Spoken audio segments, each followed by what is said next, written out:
गिरावट के साथ बाजार में कारोबार, जिनके निचले स्तरों पर कारोबार करते हुए बाजार और बचा है आखिरी 1.5 घंटा। आएगी कुछ रिकवरी या फिर दिखेगा आज जबरदस्त दबाव? लेंगे इस सवाल का जवाब, करेंगे अगले हफ्ते की तैयारी जो हो गई मंथली एक्सपायरी भी। स्वागत है आप सबका फाइनल ट्रेड में। नमस्कार, मैं हूं अनिल सिंह जी। नमस्कार, मैं हूं दीपांशु भंडारी। एक्शन के लिए हो जाइए तैयार।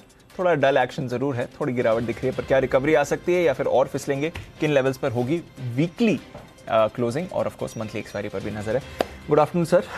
बड़ी बात है कुछ आज? Only afternoon. हाँ, गुड नहीं है और क्यों नहीं है वो थोड़ी देर में बताएंगे, लेकिन उससे पहले आपने कहा कि बड़ी बात है तो एक बार देख लेते हैं। आज की बड़ी बात यही है कि दिन के निचले स्तरों के आसपास 125 अंक नीचे निफ्टी ट्रेड करता हुआ दिख रहा है। बैंक निफ्टी में करीबन 200 अंकों का नुकसान है और सेंसेक्स 400 अंक नीचे आपको ट्रेड करता हुआ दिखेगा। सिर्फ एक सरकारी बैंकों का सेक्टर ऐसा है जो हरे निशान में, बाकी सारे सेक्टर हैं कमज़ोर। ऑटो, रियल इस्टेट, सरकारी कंपनियाँ, एनर्जी कंपनियां, फार्मा, एफएमसीजी, जो आप नाम ले सबके सब लाल निशान में आपको दिखेंगे। मिड कैप और स्मॉल कैप इंडेक्स आधा से 1% नीचे आ चुका है। डाउ फ्यूचर्स ज़्यादा नहीं, सिर्फ 75 अंक नीचे है। यूरोप के बाजार इनफैक्ट चौथाई से आधा % मजबूत है। एशिया का भी कारोबार ठीक ठाक रहा है, लेकिन आज जो कमजोरी है वो सिर्फ और सिर्फ भारतीय बाजार में ज़्यादा दिख रही है। हफ्ते के आखिरी दिन हम दबाव में हैं, इसका पूरा विश्लेषण करेंगे, लेकिन उससे पहले बड़ी बातें आपके सामने ये। एक डोज ऑफ एक्साइटमेंट, बाजार तो खैर दे नहीं रहा है कोई भी एक्साइटमेंट, बट एक एक्साइटमेंट जो आ सकता था इंडिया न्यूजीलैंड से, वो भी चला गया। क्या बारिश हो गई? बारिश हो गई है। मतलब चल क्या रहा है? करते हैं अबैंडन हो गया मैच सर। मतलब इतनी ज्यादा बारिश खेलने के लायक नहीं है। अच्छा, एक चीज बताइए दीप, अगर आप क्रिकेटर होते तो आप क्या पसंद करते? मैच खेलना या बिना खेले आराम से न्यूजीलैंड घूमने को मिल रहा है, पैसे भी मिल रहे हैं, फीस भी मिल रही है, दोनों में से क्या प्रेफर्ड है? हाँ, फिर तो फ्री में घूमना कौन नहीं चाहेगा सर। वो भी न्यूजीलैंड है तो बहुत सुंदर जगह है। अच्छा, न्यूजीलैंड जाना आसान भी नहीं है। हाँ, दूर भी है, महंगा भी है। बिल्कुल। हाँ, बिल्कुल। सो पहले पता नहीं था, नहीं तो फिर हम भी सोचते इस बारे में, कोशिश उधर कर लेते। एनीवे, चलिए, ये हमें लगता है, लेकिन वाकई में क्रिकेटर तो क्रिकेट खेलना ही चाहते हैं। हर आदमी जो अपना प्रोफेशन जिससे वो प्यार करता है तो वो फिर वो जरूर चाहता है कि वो एक्शन हो। आप एंकरिंग के लिए भेज सकते हैं, मैं कर लूंगा खुशी से न्यूजीलैंड से। अकेले क्या करोगे जाके? साथ में चल। हाँ, फिर ठीक। चलो, कभी कभी हमारी इच्छा पूरी होगी जरूर। ठीक है, तो निफ्टी की बात करें? करना चाहते हैं आप तो आपकी मर्जी है। मूड तो नहीं बन रहा है आज तो। देखो, मेरा तो मूड बिल्कुल नहीं है। मेरा तो मूड इसलिए नहीं दीप कि मेरा तो आज का एनालिसिस बिल्कुल ही उल्टा हुआ है। जो मैं सोच रहा था कि आज एक मजबूत ट्रेडिंग सेशन होना चाहिए, तो मेरी कैलकुलेशन तो बिल्कुल गलत हुई है। ऑनेस्टली मैं तो एक्सेप्ट करता हूँ कि आज सुबह मैंने नहीं सोचा था कि इतना नीचे होंगे। वर्स्ट के सिनेरियो में भी मैं 18,250 के नीचे नहीं देख रहा था। सो फ्रेंकली, और दूसरा ये कि मुझे लगा कि कल वीकली एक्सपायरी खत्म होने के बाद 1.04 के पुट कॉल रेशियो पर हम लाइट हैं। ग्लोबल संकेत बुरे नहीं है, और इंटरेस्टिंग चीज ये कि ग्लोबल संकेत बुरे हैं भी नहीं। 70-75 पॉइंट की डाउ की कमजोरी हमने कई बार देखी है, कभी हमने उस पर फोकस नहीं किया। तो दो चीजें हैं दीप जो हो सकती है, या तो ऐसा कि आज रात अमेरिकी बाजार जितने दिख रहे हैं उससे कहीं ज्यादा कमजोर हो जाए, भारतीय बाजार उसका पूर्वानुमान लगाने की कोशिश करे, जो हम कई बार करते हैं। एक तो वो हो सकता है। दूसरा जो है वो होगा नहीं होगा, वो न मुझे पता है, ना आपको पता है, न किसी और को पता है कि रात को अमेरिका में किस तरह का होगा। लेकिन जो दूसरा है वो शायद ये कि हमारी मिस कैलकुलेशन ये है कि पिछले 2 दिनों के एक्शन को हमें ऐसा लगे कि खत्म हो गया है, और वो ये था कि ब्रॉडर मार्केट में प्रॉफिट बुकिंग और बिकवाली का जो माहौल है वो खत्म नहीं हुआ। तो सीरियस प्रॉफिट बुकिंग जिसे कहते हैं कि ऊपरी स्तरों पर एक वाकई में जो लोग प्रॉफिट बुक करके थोड़ा हल्का होना चाहते हैं, वो ट्रेडिंग स्क्रीन पर साफ दिख रहा है। क्योंकि आप देखिए, सुबह और अब में बढ़ने और घटने वाली शेयरों की संख्या में बिल्कुल बदलाव आ गया है। इस वक्त आप देखिए 1360 शेयर ऐसे हैं बीएसई पर जो मजबूत है, जबकि 2200 कमजोर है। सुबह तस्वीर उल्टी थी। एनएससी पर सेम, अभी 670 शेयर ही कमजोर बचे हैं, डबल हो गए ऐसे जो कमजोर से 670 ही मजबूत बचे हैं, डबल कमजोर है 1350 के आसपास। तो कहीं न कहीं ब्रॉडर मार्केट में लगातार प्रॉफिट बुकिंग हो रही है, और एक्चुअली आज बाजार को गिराने का काम ब्रॉडर मार्केट के स्टॉक्स ने किया है। पहले कमजोर होने लगे मिड कैप स्मॉल कैप, और वहां प्रॉफिट बुकिंग आती थी, और उसके बाद दिग्गजों में बिकवाली आई फॉर ए चेंज। तो अदरवाइज सुबह तक तो निफ्टी थोड़ा ठीक होल्ड करने की कोशिश कर रहा था, लेकिन आप देखिए मिड सेशन से जो गिरावट बनी है और मिड कैप शेयरों में भी जो गिरावट बनी, तो थोड़ा प्रॉफिट बुकिंग का माहौल है। और हफ्ते का आखिरी दिन है, आज की क्लोजिंग मुझे 18,300 के ऊपर चाहिए। आज चाहिए। अब थोड़ा दूर दिख रहा है इस वक्त 85 अंक, स्पेशली तब जबकि हम दिन भर दबाव में ही कारोबार कर रहे हैं, स्पेशली तब जबकि डाउ फ्यूचर 70 नीचे है, तो अब देखते हैं, लेट्स सी क्या होता है। 18,300 के ऊपर अगर आज बंद होते हैं तो हम बहुत अच्छे हैं। 18,300 के नीचे बंद हो रहे हैं, इसका मतलब ये नहीं कि बहुत खराब है, वो कोई समस्या वाली बात नहीं है। लेकिन जैसी मजबूत क्लोजिंग चाहिए, अगर आप पिछले 4-5 सेशन से 18,300 के ऊपर बंद हो रहे हैं तो वीकली क्लोजिंग के दिन आप उसके नीचे बंद नहीं होना चाहते। तो वो अगर होता है तो आपके लिए 1-2 दिन का करेक्शन एक्सटेंड होने की संभावना बनती है। बाकी तो एक चीज हमेशा से ध्यान में रखनी, जब भी आप भूलना चाहे, मैं भूलने दूंगा नहीं, 17,835 से 17,900 के बीच में एक जो गैप छूटा हुआ है उसे आगे पीछे कभी न कभी बनने की कोशिश जरूर करेगा, और वो सबसे बड़ा मजबूत सपोर्ट है, ये ध्यान में रखिए। हाँ, बट अदरवाइज ठीक है, थोड़ा आज दबाव में है। और लेट्स सी आखिरी 1.5 घंटे में अगर डाउ फ्यूचर्स हरे निशान में लौट जाएं, थोड़े बढ़ जाएं, तो हम गिरना यहीं बंद कर देंगे। अब जो नेक्स्ट लेवल है मैं बता दूं दीप, जो सबसे इंपॉर्टेंट सपोर्ट लेवल है वो 18,150 18,175 का है। 18,175 पे डबल टॉप बनाने के बाद आप करेक्ट हुए और उसके बाद बाजार ने एक ब्रेकआउट दिया। सो 18,175 150 अब आखिरी उम्मीद है बुल्स के लिए। उसके नीचे भी अगर आज बंद होते हैं तो फिर तो शॉर्ट टर्म के लिए ये कमजोरी आपको 17,800 17,900 की रेंज में ले जाएगी, और अगर वो होल्ड करते हैं तो आप ठीक है। 18,300 के ऊपर बंद होते हैं तो एकदम चौड़े होकर रहिए, कोई टेंशन नहीं। समझ गया, सिंपल है। 18,300 तेजी, 18,150 175 तक ठीक ठाक है, कोई दिक्कत नहीं।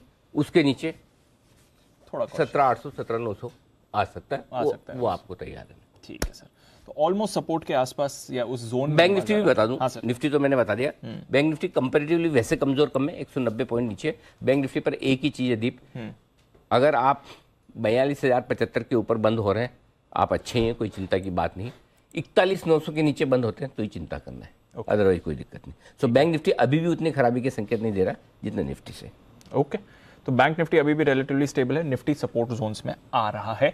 डेटा भी लेंगे, अनिल जी की स्ट्रैटेजी भी जानेंगे, एक्सपर्ट से भी करेंगे बातचीत। आइए पहले बता देते हैं आपको ट्रिगर्स आने वाले दिनों के लिए, और साथ ही खबरें। कुशल अरमान दोनों हैं तैयार। कुशल, गुड आफ्टरनून।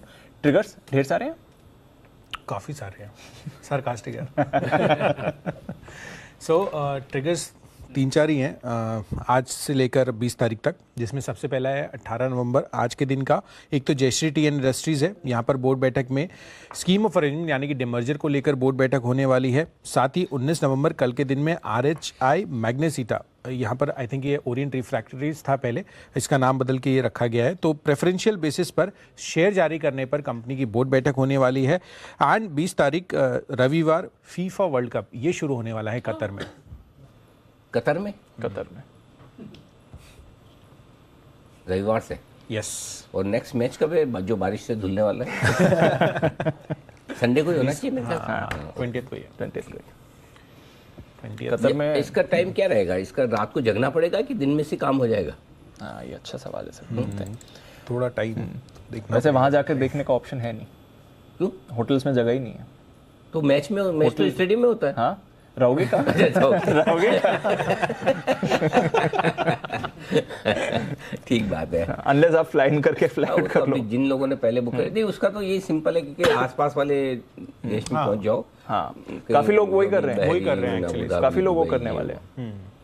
क्रूज शिप्स भी वहां पर हैं, 10 क्रूज शिप्स आए हैं ताकि लोग रह सकें। अपनी अपनी नाव में आ जाओ। नाव में आ जाओ। 5-6 आवर्स का डिस्टेंस है, मतलब दुबई से। मतलब कांदीवली जाके वापस आना। ठीक है, बताइए। सो एक तो ये वर्ल्ड कप शुरू होने वाला है, और साथ ही डिपार्टमेंट ऑफ टेलीकम्युनिकेशन का जो इंडियन टेलीकम्युनिकेशन बिल है उसका उसका जो ड्राफ्ट है उस पर आपत्ति या फिर जो भी कंसल्टेशन किसी को सुझाव देना है उस पर, तो उसका आखिरी दिन 20 तारीख ही है। ओके, तो ये है आपके लिए कुछ इंपॉर्टेंट ट्रिगर्स, स्पोर्टिंग और अदरवाइज इवेंट्स। अरमान, बताएं खबरें आज की। जी, खबरें कंपैरेटिवली ट्रिगर से ज़्यादा हैं। सबसे पहले सन फार्मा, जिसमें इनमें US FDA से इनको एक इंजेक्शन की मंजूरी मिलती हुई दिखी है, और ये इंजेक्शन का उपयोग जो होता है वो शिशु को मिर्गी के उपचार के लिए जो है इसका जो है उपयोग किया जाता है। और मिंदो फार्मा, इनकी भी एक सब्सिडरी को एक इंजेक्शन की मंजूरी मिलती हुई दिखी है, और इस इंजेक्शन का उपयोग फंगल इन्फेक्शन के जो इलाज है उसके इस्तेमाल में किया जाता है। बजाज हेल्थ केयर, इनके US FDA में एक वडोदरा API प्लांट की जो जांच हुई थी वो 14 से 17 नवंबर तक जांच हुई थी, उसमें कोई भी आपत्तियां जो है नहीं आई है। स्ट्राइड्स फार्मा, इन्होंने जो है वो पोटेशियम क्लोराइड ओरल सॉल्यूशन की जो है इनको मंजूरी मिलती हुई दिखी है और ये जो सॉल्यूशन है इसका उपयोग जो लो ब्लड प्रेशर है उसके उपचार के लिए किया जाता है। पेज इंडस्ट्रीज कंपनी ने तेलंगाना में निवेश की जो खबरें आ रही थी उसका खंडन करते हुए कहा है कि तेलंगाना में निवेश की खबरें सही नहीं है और इसका जो औपचारिक प्रस्ताव है अभी तक नहीं सौंपा गया है। फर्टिलाइजर स्टॉक्स पर ध्यान रखिएगा क्योंकि सरकार की तरफ से कुछ बयान आते हुए दिखे। उन्होंने ये कहा है जो रबी सीजन होता है, जो अक्टूबर से दिसंबर का सीजन होता है, वहां पर फर्टिलाइजर्स का जो है पर्याप्त भंडार है। उसी के साथ साथ जरूरत के हिसाब से राज्यों की जो पूरी आपूर्ति है वो पूरी की जाएगी।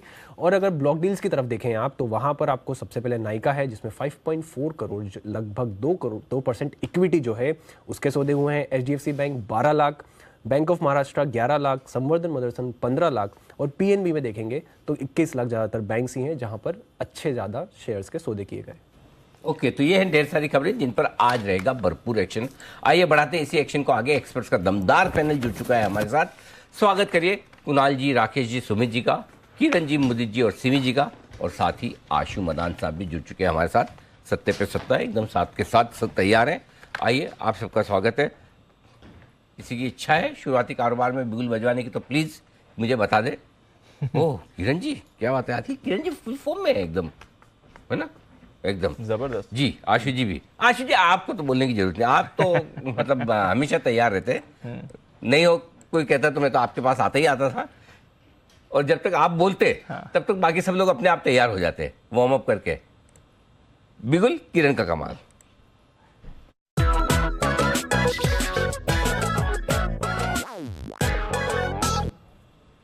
फरमाए किरण जी। अनिल जी, वापस एक बार एक ऐसा काउंटर है जो कि बहुत बड़ी गिरावट इस सीरीज में और अगले सीरीज में भी दिलाता नजर आएगा। मैं उसके रीजंस बाद में बताऊंगा, पर जो चार्ट पैटर्न है बहुत ही बेरिश हो गया है और मैं बेचने की सलाह दे रहा हूं बंधन बैंक की। तो मैं ऑप्शन स्ट्रेटजी पहले बता देता हूं। 210 का पुट ऑप्शन जो कि अभी ₹2.90 के आसपास चल रहा है, इधर लेने की सलाह होगी। 210 का पुट ऑप्शन, आपका स्टॉप लॉस ₹1.50 का रहेगा। और टारगेट्स के लिए मैं मानता हूं कि इस एक्सपायरी के नवंबर एक्सपायरी यानी 4 दिन रह गए अभी, उसके लिए 10 और 13 ये दो बड़े टारगेट्स देखने को मिलेंगे। रिस्क टू रिवॉर्ड रेशियो में बहुत बेहतरीन रिस्क टू रिवॉर्ड रेशियो देखने को मिल रहा है, क्योंकि मेरा पहला टारगेट 10 रहेगा, दूसरा टारगेट 13 रहेगा। ये स्ट्रैटेजी देने के पीछे एक कारण है कि पिछले 2 साल का जो डिसेंडिंग चैनल में ये स्टॉक ट्रेड कर रहा था उसका ब्रेक डाउन मिला है। ये बहुत खराब बात है, और मेरा मानना है कि दिसंबर सीरीज में हमें इसके टारगेट्स लगभग 175 पहले, 166 दूसरे और 160 तीसरा, ये बड़े टारगेट सबको देखने को मिलेंगे। और फ्यूचर्स की बात करें, अपने कैश की बात करें तो मेरा स्टॉप लॉस 219 ही रहेगा। तो इधर रिस्क बहुत छोटा है, उधर रिवॉर्ड भी काफी है। तो कोई अगर शॉर्ट पोजीशंस लेना चाहता है फ्यूचर्स के द्वारे तो 218 में, क्योंकि अगले महीने होने वाला है, तो मैं कैश लेवल्स की बात कर रहा हूं। 219 का स्टॉप लॉस रहेगा। मेरा टारगेट जो मैंने पहले कहा 275, 266, 260, ये 3 टारगेट्स आपको दिसंबर सीरीज में देखने को मिल जाने चाहिए। ओके, तो ये है आपके लिए बंधन बैंक में 210 रुपए का पुट ऑप्शन खरीदारी करने की राय किरण जी की तरफ से आपके लिए। आइए, स्विंग के सुल्तान आशु मदान तैयार है एक स्प्रेड के साथ।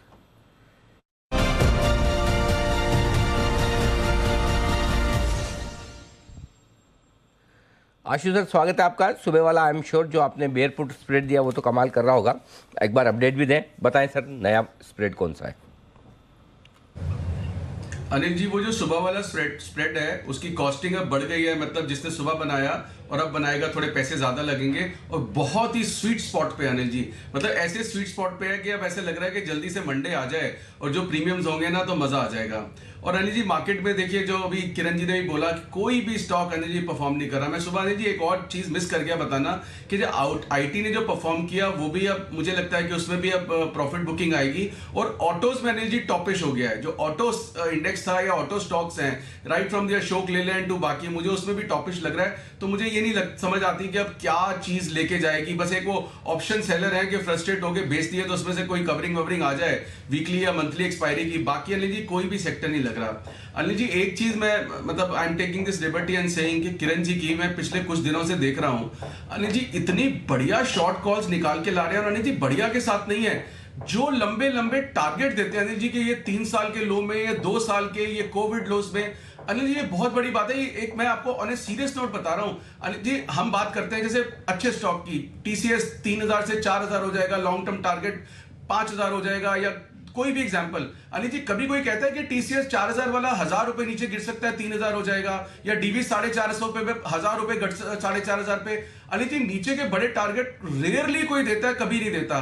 तो आजकल मैं एक बहुत बड़ा टर्न अराउंड किरण जी में देख रहा हूं और मुझे बहुत अच्छा लग रहा है, क्योंकि अनिल जी उतना ही इंपॉर्टेंट है जितना लेना। तो and it has nothing to do with Anil ji, मैं पूना गया, उससे कुछ लेना देना नहीं है, ये मतलब this is separate, it has nothing to do with my meeting with Kiran. एक मिनट उसी से लेना है। देखो सिमी जी ने शॉर्ट कॉल आपसे मिलने के बाद या बजट में मिलने के बाद दिए। कुणाल जी, राकेश जी पे तो आपका कितना इन्फ्लुएंस है सबको पता है।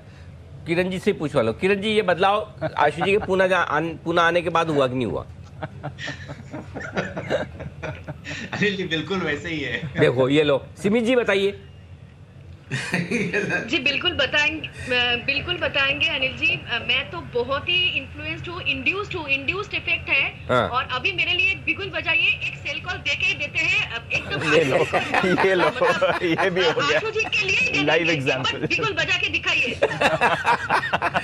ये तो देश के एक दो एंकर ही हैं ऐसे जो आशु जी से इन्फ्लुएंस नहीं हो पा रहे बाकी तो किसी को कसर छोड़ी नहीं है। अभी आशु जी का बिल्कुल बीच में बजा हुआ है। आशु जी अपना कंप्लीट करें, सिमी जी कतार में है जी। लेट मत करना। नहीं अनिल जी आप सिमी जी का पहले ले लीजिए, मेरा स्प्रेड है, कोई मारामारी नहीं है। और Anil ji it is not ladies first, it is selling first. Selling first तो पहले हमेशा मिलना चाहिए। ओके, सिमी के नॉन स्टॉप शेयर बिल्कुल।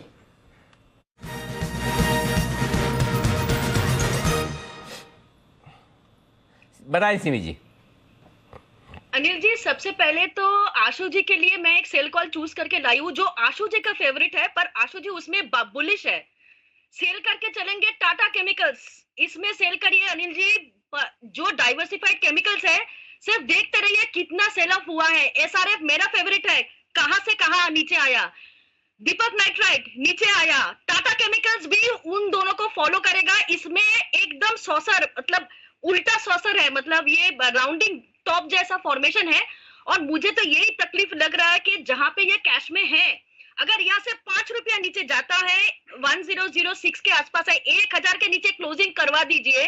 स्टॉक में गैप था 960 के आसपास, 1000 के नीचे का क्लोजिंग अगर हो जाता है, जैसा सेल ऑफ एसआरएफ और दीपक नाइट्राइट में देखने को मिल रहा है ना, वैसा ही सेल ऑफ टाटा केमिकल्स में देखने को मिलेगा। 960 का बड़ा वाला टारगेट आ सकता है। आशु जी का फेवरेट स्टॉक है, पर आशु जी से इंप्रेस्ड होकर मैं आशु जी का ही स्टॉक को सेल करवा रही हूँ। बहुत मतलब हिम्मत करके दे रही हूँ, सेल करके चलिए। टाटा केमिकल्स करंट लेवल पर करिए, थोड़ा बहुत ऊपर आते भी करिए, क्योंकि मुझे लगता है कि मार्केट में का अंडरटोन जितना खराब है, ये आज 1000 के नीचे बंद होने वाला है। 960 का पहला टारगेट, और उसके बाद का नेक्स्ट टारगेट मैं मंडे को देती हूँ। ओके, तो ये है आपके लिए। और स्टॉप लॉस भी बताएं सिमी जी। स्टॉप लॉस देखिए, मैंने 1010 के आसपास दिया था, कैश का ही भाव में बता रही हूँ। 10 रुपया का स्टॉप लॉस के साथ छोटा सा स्टॉप लॉस, बड़ा सा टारगेट, टाटा केमिकल्स को सेल करके चलिए। 1020 का स्टॉप लॉस और 1010 1020 जो भी लगा ले, 960 के टारगेट के लिए। और आज सुबह ही टाटा केमिकल बेचने की राय दी थी हिमांशु जी ने भी, और उनके टारगेट भी आ गए। तो हिमांशु जी को भी बधाई, उनके टारगेट हासिल होते हुए दिख रहे हैं। और आशु जी ने भी नहीं सोचा था कि अपना फेवरेट स्टॉक ही देंगी, उनका फेवरेट स्टॉक लो आशु जी, अब आ गया टाटा केमिकल भी। बताएं सर, अब अपना स्प्रेड बताएं। अनिल जी मैं सिमी जी से पूरी तरह सहमत हूँ, बट आज आपने अनिल जी एक चीज मिस की है। मेरे एक्सपायरी अलर्ट में मेरा कन्फेशन भी था कि हमारी दिवाली पिक थी, और उसके बाद मैंने सबसे बड़ा और पहला एक्सीडेंटल कैंडिडेट टाटा केमी बोला था जब 1035 का फ्यूचर था।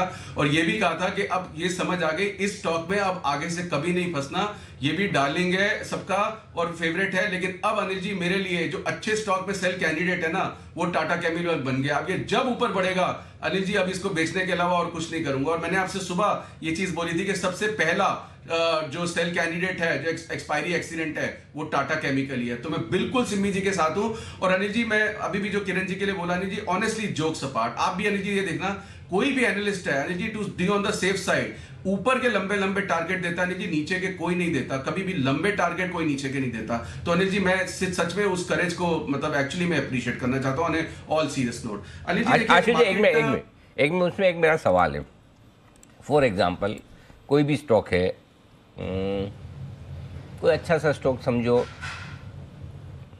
क्या नाम लिया जाए, एल&टी फॉर एग्जाम्पल। एल&टी कभी भी आज नहीं तो कल 1 साल 2 साल 5 साल 10 साल में 2000 का 4000 होगा, 6000 होगा, 8000 होगा, हो सकता है कोई बड़ी बात नहीं, टाइम लगाए, लेकिन घटेगा तो कितना घटेगा?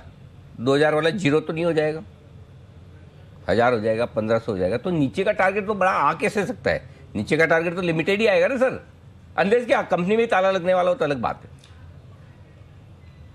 नहीं अनिल जी देखिए, हम जब ऊपर का भी टारगेट देते हैं तो आप ये देखिए ना, कोई भी लंबा टारगेट देता है 20-30% से ज्यादा का नहीं देता। अगर हम कहते हैं कि मतलब अगर कोई भी मतलब सिद्धार्थ से लेके मेरे को या कुणाल जी से लेके किसी भी एनालिस्ट को देख लो, कोई बड़ा टारगेट देंगे 20-30% का देंगे, तो अनिल जी 20-30% नीचे का भी तो हो सकता है। नीचे का कभी 20-30% का कोई नहीं देता अनिल जी। अनिल जी कोई डबल ट्रिपल हो सकता है लेकिन देता तो नहीं है ना। उसी में स्पिरिट में बोलूं अनिल जी, एल&टी पिछले 5 साल में क्या हुआ बताइए? 3 बजट से तो मैं मतलब पहले बजट में मैं जब आपके साथ बजट कैफे शुरू किया, फर्स्ट बजट में मैं एल&टी और आईटीसी में बेरिश था।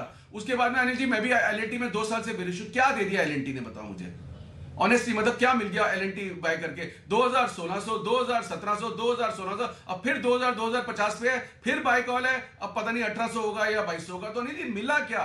2-3 साल से मतलब वो ठुनठुना लेके बैठे हुए हैं, इसमें क्या क्या मिलेगा नहीं जी? इसीलिए तो ऑप्शन क्यों फ्लेवर में है कि हर हफ्ता आदमी पैसे लेके घर जाता है या आता है, कुछ होता तो है ना। स्टॉक्स में लेके हो क्या रहा है अनिल जी? कुछ भी नहीं हो रहा। 8 महीने से टाटा पावर वही ईवी क्या कर लिया ईवी ने?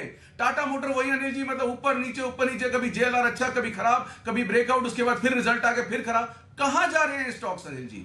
क्या दे रहे हैं? और अनिल जी 10 साल 5 साल वाली तो मैं मतलब आपको 1000 बार मैं बोल चुका हूं कि मैं उसमें बिलीव ही नहीं करता। ठीक है, वो आपकी स्टाइल, सुनो आशु जी, ठीक है आपकी स्टाइल होगी, वो अलग बात है। अगर 3 साल में एल&टी 1100 का 2000 हो जाता है तो बहुत लोगों के लिए अच्छा है। 3 साल में एफडी में डबल नहीं होता पैसा, करेक्ट? हाँ, तो वो देखो अपनी अपनी स्टाइल है, आप अपनी स्टाइल पे रहो। हाँ, अब बताओ अपनी स्प्रेड। तो अनिल जी ये स्प्रेड अब मैं थोड़ा सा रिवर्सल की कोशिश की वेट कर रहा हूं कि अगले 2 दिन में ये जो निफ्टी अनिल जी जहां पे आके रुका हुआ है, आईवीज बहुत कम है, विक्स बहुत कम है, तो बहुत बड़ा ब्रेकडाउन नहीं लग रहा। स्टॉक्स में होगा लेकिन इंडेक्स में अनिल जी नहीं लग रहा।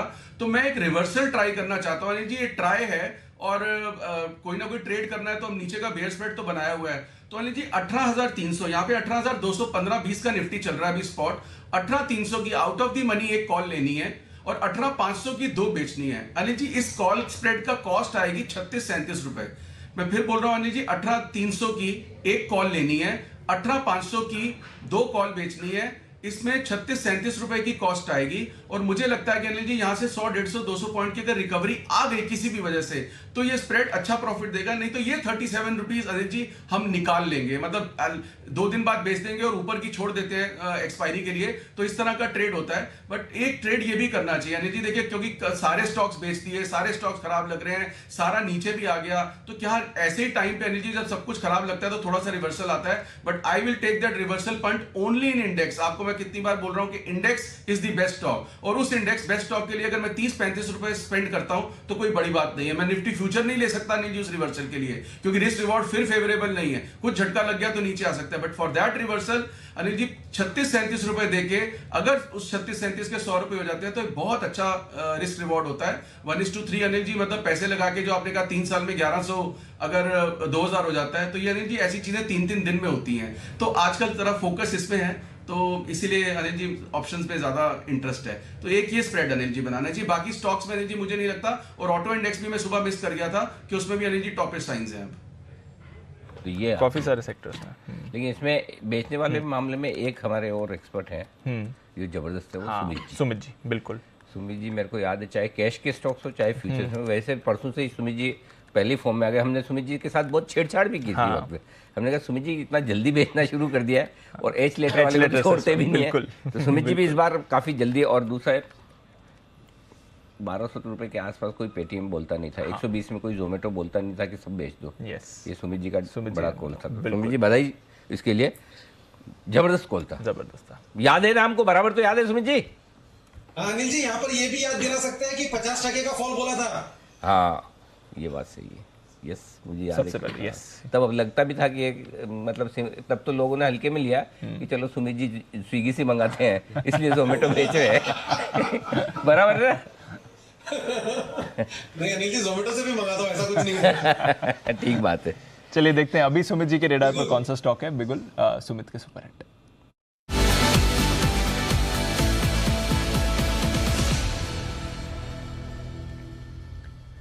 बताएं सुमित जी। जी दीपांशु, इसी बात पे एक और एक सेल कॉल आया है रडार पे। स्टॉक का भाव चल रहा है 812 रुपए फ्यूचर्स में, 812 812 रुपए। स्टॉक का नाम है वोल्टास। वोल्टास के अंदर सेलिंग प्रेशर है, कंटिन्यूसली दबाव देखने को मिल रहा है और अभी यहां से स्टॉक और नीचे का मूव दिखाने को तैयार है। 826 रुपए का इसके अंदर ऊपर में स्टॉप लॉस लगाना है। वोल्टास के अंदर यहां से सेलिंग प्रेशर बढ़ता हुआ देखने को मिलना चाहिए। नीचे के अंदर 800 के लेवल ब्रेक होने चाहिए। 795 रुपए से लेके 790 रुपए तक के लेवल वोल्टास के अंदर यहां से नीचे में देखने को मिल सकते हैं। 1 से 2 दिनों का व्यू लेके वोल्टास में बिकवाली करें। 826 825 के आसपास का स्टॉप लॉस लगाएं। 795 790 ये 2 लेवल जल्दी ही देखने को मिलने चाहिए। स्टॉक का स्ट्रक्चर वीक है, कंटिन्यूसली दबाव है। जब तक ये 825 826 के ऊपर क्लोजिंग नहीं देता और विद वॉल्यूम्स मूव नहीं आता, तब तक इसमें सेल में बने रहना है। 795 790 के टारगेट्स के 825 के स्टॉप लॉस के साथ बेचे वोल्टास 795 790 के टारगेट के लिए। सुमित जी थोड़ा तो क्रेडिट मुझे भी दो वोल्टास बेचने के बारे में। सुबह तो थे ना आप, शो में नहीं थे? जी जी बिल्कुल अनिल जी, आपको भी पूरा क्रेडिट है अनिल जी। आपने कहा भी था कि सारे जिसमें टाटा लग गया। मैं तो आशु जी को भी बोला, आशु जी माने ही नहीं। देखो आशु जी सुमित जी का सेल कॉल आ गया। चलो बढ़िया है। अनिल जी जी आशु जी।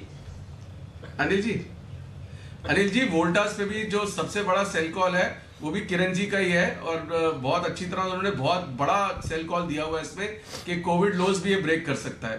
तो अनिल जी सबसे पहला क्रेडिट इसमें भी किरण जी को जाता है। आजकल किरण जी भी थोड़ा बहुत याद आना। किरण जी क्या खिलाया पिलाया आपने आशु जी को? ऐसा मतलब ताकि हम भी एक दिन स्टूडियो में बुला के ऐसे ही मतलब आशु जी की खातिरदारी कर दें। ऐसा आप अलग से बता देना, ऐसा कुछ नहीं है, ऐसा लगेगा तो हाँ, बिल्कुल। या तो फिर है ना कुणाल जी ने ऐसा क्या किया कि आशु जी दिल्ली से पुणे की तरफ शिफ्ट हो गए? कुणाल जी। अनिल जी देखिए मैं वही सोच रहा हूँ अनिल जी, सर मैंने बताया तो 2-4 दिन से अनिल जी यही सोच रहा हूँ कि आशु जी को हुआ क्या है अनिल जी। जी आशु जी। अनिल जी आपको बताया तो था उस दिन, कुणाल जी शो में नहीं थे। हाँ। कि एक अदानी पोर्ट पे इनकी बात नहीं मानी तो इन्होंने बहुत गुस्सा किया था कि जब आपने मेरी अदानी पोर्ट पे बात नहीं मानी तो कोई और क्यों मानेगा। तो अनिल जी वो गुस्से से मैं डर के किरण जी के पास गया, अगर कुणाल जी ने लिमिटेड सपोर्ट बंद कर दी तो मैं कहाँ जाऊंगा। चलिए बढ़िया, बड़ा पैनल होने का ये फायदा है। हाँ। एक एक्सपर्ट न माने तो दूसरे की तरफ आप बढ़ सकते हैं। आइए बिगुल मुदीत जी के लिए मुनाफे वाले मुदीत।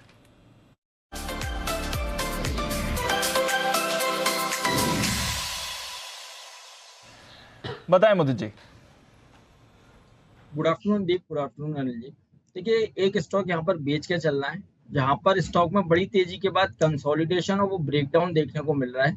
फ्लैग पैटर्न का ब्रेकडाउन है, सेल करके चलना है। यूपीएल 762 रुपए 50 पैसे स्पॉट के लेवल है, यहीं पर बिकवाली करके चलने की सलाह दे रहे हैं। पहला टारगेट बनेगा 746 रुपए का, दूसरा टारगेट बनेगा 735 रुपए का, स्टॉप लॉस आएगा 772 का। स्टॉक में लो के बाद बढ़िया तेजी बनी, तेजी के बाद अच्छा हाई बनाने के बाद स्टॉक में 5 दिनों से कंसोलिडेशन था, वो ब्रेकडाउन दे दिया है। बढ़िया वॉल्यूम के साथ इस काउंटर में करेक्शन देखने को मिला है और आज के सेशन में शॉर्ट भी अच्छे बिल्डअप होते हुए नजर आए हैं। तो ये इंडिकेट करता है अभी और यहाँ से करेक्शन इस काउंटर में देखने को मिलेगी। 735 तक की डाउन साइड ये काउंटर दिखा सकता है। यूपीएल में बिकवाली करके चलेंगे 746 735 के टारगेट्स के लिए, स्टॉप लॉस आएगा 772 का। ओके तो ये है आपके लिए यूपीएल, जहां पर करनी है आपको बिकवाली। थोड़ी देर में सीरी साहब भी हमारे साथ जुड़ने वाले हैं। अनिल जी की स्ट्रैटेजी भी हो रही है तैयार है। उससे पहले एक और बहुचर्चित स्टॉक वेदांता। हमें मालूम है जब से हिंदुस्तान जिंक की डिविडेंड की बात चली उसके बाद हमें मालूम था वेदांता का भी डिविडेंड आएगा। हिंदुस्तान जिंक तो 15.5 का डिविडेंड दे रहा है, बट वेदांता क्या रही है इनकी डिविडेंड देने की हिस्ट्री, क्योंकि इस साल का तीसरा अंतरिम डिविडेंड है, ये थोड़ा समझते हैं। हमारे साथ अरमान है तैयार। अरमान बताइए। देखिए वेदांता लगातार अगर आप देखेंगे बहुत ही बढ़िया डिविडेंड देता जा रहा है। अभी जो 22 नवंबर को तो बोर्ड बैठक में अंतरिम डिविडेंड पर विचार किया ही जाएगा। ये पहली छमाही में लगभग 18,000 करोड़ का जो है ये ऑलरेडी डिविडेंड दे चुके हैं, जो कि अगर आप देखेंगे पूरा कैश फ्लो, अगर आप इन पहली छमाही का पूरा कैश फ्लो जो है 18,000 करोड़ के आसपास का ही था, तो पूरा का पूरा उसी में यूज़ हो चुका है। उसी के साथ साथ अगर आप पिछले 2 साल में अगर आप देखेंगे तो कंपनी ने पिछले 2 साल में 105 रुपए का लगभग जो है डिविडेंड दे चुकी है। और अगर आप 2 साल पहले का भाव देखेंगे तो वो भी लगभग 105 के आसपास की था, तो उस समय तो जो भाव था उसका तो जितना वो डिविडेंड दे ही चुकी है। उसी के साथ साथ अगर आप अभी देखेंगे 105 रुपये मतलब लगभग 35% के आसपास जो मौजूदा मार्केट कैप है उसका बन जाता है। अगर आपके पास सीक्वेंस के हिसाब से मैं जाऊँ तो आपको अगर कुल अगर आप FY21 में देखेंगे, FY21 में 9.5 का डिविडेंड दिया था, FY22 में 45 का डिविडेंड दिया था और FY23 में अभी तक ऑलरेडी 51 का डिविडेंड दे ही दिया है।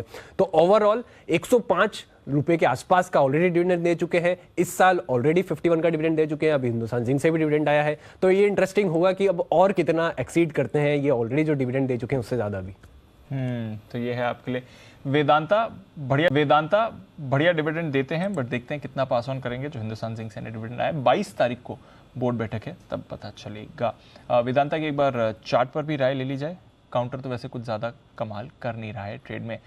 मुदी जी क्या कहता है सर, वेदांता का चार्ट बाकी मेटल्स के मुकाबले एटलीस्ट 1% ऊपर तो है?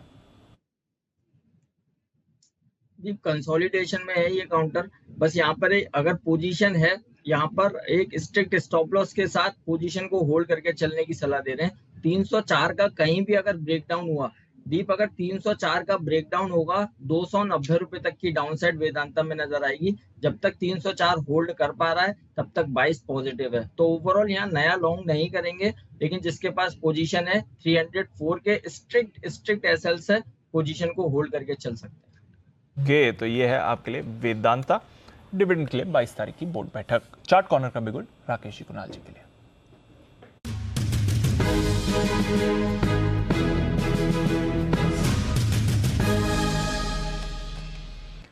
बताएं सर। दीपांशु, बेचने की राय है और बेचना है लॉरस लैब्स। लॉरस लैब्स के चार्ट को अगर आप देखें तो यहां एक पैटर्न बन रहा है जिसको सिमेट्रिकल ट्रायंगल पैटर्न कहते हैं, और आज के ट्रेड में हम देख रहे हैं कि सिमेट्रिकल ट्रायंगल का डाउनवर्ड ब्रेकडाउन आता हुआ चार्ट पर नजर आ रहा है। तो लॉरस लैब्स काफी नीचे के लेवल्स दिखा सकता है इन स्तरों से। वैसे भी स्टॉक लगातार बाजार को अंडर परफॉर्म कर रहा है और चुनिंदा फार्मा काउंटर्स में इन स्तरों से आपको गिरावट देखने को मिल सकती है। तो लॉरस लैब्स शॉर्ट करने की राय है। Over to Rakesh ji.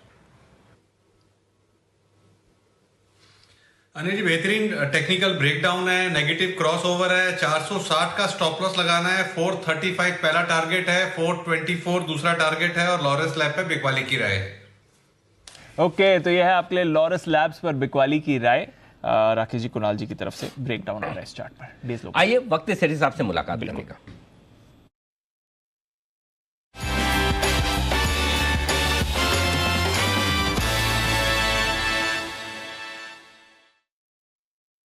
Good afternoon, बताएं sir. Good afternoon Deepanshu, good afternoon Anil ji. आज के इस बाजार में जहाँ कोई बाई कॉल नहीं है वहाँ हिम्मत कर रहा हूँ अनिल जी। एक ही स्टॉक है जिसमें खरीदारी करने की सलाह। एक ही स्टॉक सेठी साहब? अनिल जी फोन उठा लिया कम है क्या?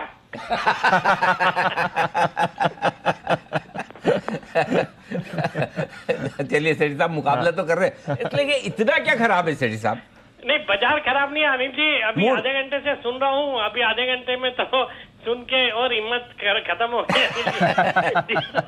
आशीष जी तो 25 मिनट बोले, बाकी 5 मिनट किसकी वजह से खराब हुए? वो 25 मिनट की बात कर रहा हूँ अनिल जी, समझ तो गए होंगे आप। बताएं सर आज की इकलौती पिक।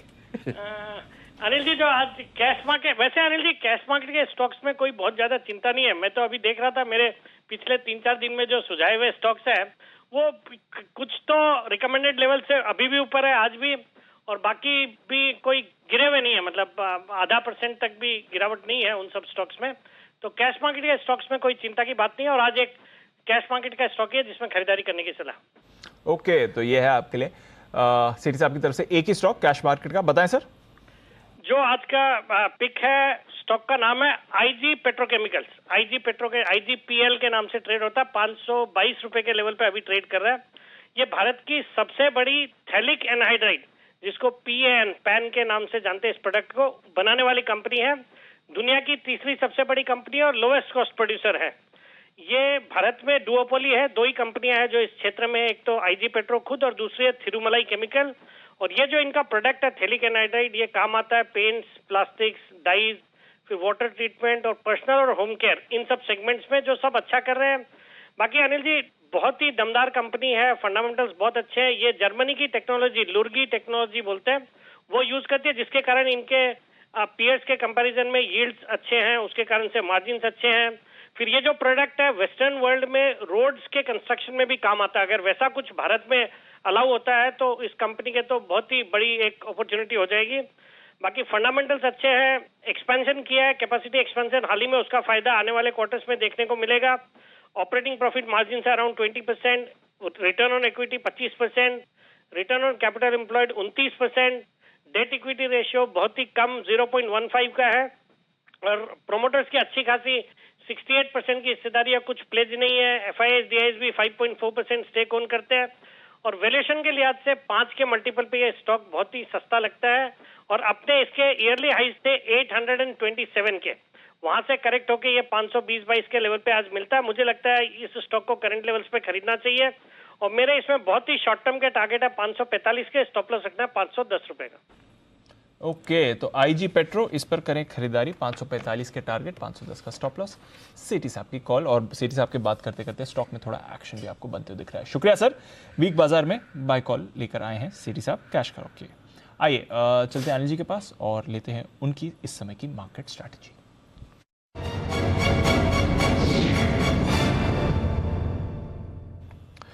ग्लोबल मार्केट्स पर एक बार नजर डाल देते हैं, और डाउ फ्यूचर्स पर शानदार रिकवरी आई है। शो की शुरुआत में हम देख रहे थे 75 अंक नीचे थे डाउ फ्यूचर्स, अब 50 अंक ऊपर हैं, तो 125 अंकों का स्विंग डाउ फ्यूचर्स में देखा है। नास्डैक फ्यूचर्स पॉजिटिव टेरिटरी में आने की कोशिश कर रहा है। यूरोप के बाजार आधे से 1% ऊपर हैं, कच्चा तेल कंट्रोल में है, रुपया भी ठीक ठाक ही मूव दिखा रहा है। तो अनिल जी उतना खराब नहीं है मार्केट इस समय, इनफैक्ट ग्लोबल क्यूज तो स्टेबल ही दिख रहे हैं। अमेरिकी फ्यूचर्स देख लीजिए, यूरोप देख लीजिए, कमोडिटी करेंसी देख लीजिए, हमारे बाजार भी बैंक निफ्टी थोड़ा रिकवर हुआ है। बट बताएं सर, क्या है व्यू इस समय का? जो करेक्शन चाहिए था एक हेल्दी, वो आ गया आज के डन फॉर द डे, इससे ज़्यादा खराब नहीं होंगे। उसका रीज़न बताता हूँ, 2 रीज़न है। एक, आपको डाउ फ्यूचर्स की रिकवरी तो दिख ही रही है। दूसरा ये कि हमारे मार्केट हो गए बहुत हल्के। निफ्टी का put call ratio 0.87, bank Nifty का put call ratio 0.82। Monthly expiry के हफ्ते में आप एकदम हल्के हो गए। ये पुट कॉल रेशियो कल बैंक निफ्टी का 1.40 था, याद है? यस, वहाँ से 0.82 आ गया, यानी कि 60 बेसिस पॉइंट आपका पुट कॉल रेशियो नीचे आ गया। यस, हो गए हल्के। तो वो जो जिनकी पोजीशन छूटनी थी छूट गए। सो लोअर लेवल पे शॉर्ट नहीं करना है, पहली चीज। जहां हम ऊपर में हमेशा सावधानी की बात कर रहे थे, तो लोअर लेवल पे शॉर्ट नहीं करना है, एक चीज है। हल्की फुल्की अगर आपकी रिस्क लेने की ताकत है थोड़ी बहुत, आप 18,200, 175, 225 हमने कहा रॉक बॉटम सपोर्ट है, वहीं से रुकने की कोशिश कर रहा है, तो उस रेंज में थोड़ा बहुत खरीदा जा सकता है। निफ्टी में 18,150 आपका स्टॉप लॉस होना चाहिए। ऊपर में वापस एक बार 18,300 और 350 तक की कोशिश हो सकती है। 18,300 मेक और ब्रेक लेवल है ऊपर की तरफ। अभी तक जो नंबर्स दिख रहे हैं उस हिसाब से 18,300 के ऊपर क्लोजिंग देने में आपको मुश्किल आएगी। वजह यह कि 18,300 के कॉल्स पर 1 करोड़ 4 लाख शेयरों का ओपन इंटरेस्ट है, हाईएस्ट है, और 18,300 के पुट पर भी 84 लाख शेयर है। तो होगा ये दीप कि जैसे आप यहाँ से 50 पॉइंट और बढ़ेंगे तो दोनों ही तेजी और मंदी करने वाले ट्रेडर्स अपनी पोजीशन कम करने की कोशिश करेंगे। तो आज के लिए ऊपर का टारगेट एक बार 18,300, 325 तक का बनता है। क्योंकि दौड़ तेज लगा रहे हैं डाउ फ्यूचर्स, अगर समझिए 3 बजे तक 125-150 पॉइंट डाउ फ्यूचर्स ऊपर हो जाते हैं जिस स्पीड से बढ़ रहे हैं, तो हो सकता है आप 18,300 से 350 तक की कोशिश कर सकते हैं। और अगर 300 के ऊपर की क्लोजिंग मिल जाए वीकली तो कहना ही कि हमें तो वही चाहिए। बिल्कुल, कमजोर भी हो लेकिन 18,300 के ऊपर बंद हो तो बढ़िया रहेगा। सो आई थिंक अब थोड़ा बेचने के लिए आप ऊपर के लेवल का इंतजार करें और रुकें एक बार। बैंक निफ्टी आप हैं इस वक्त 42,300 के आसपास, ठीक है। 42,300 के पुट पर 20 लाख शेयर हैं और कॉल्स में भी लगभग 20 लाख शेयर, तो यही मेक और ब्रेक लेयर है।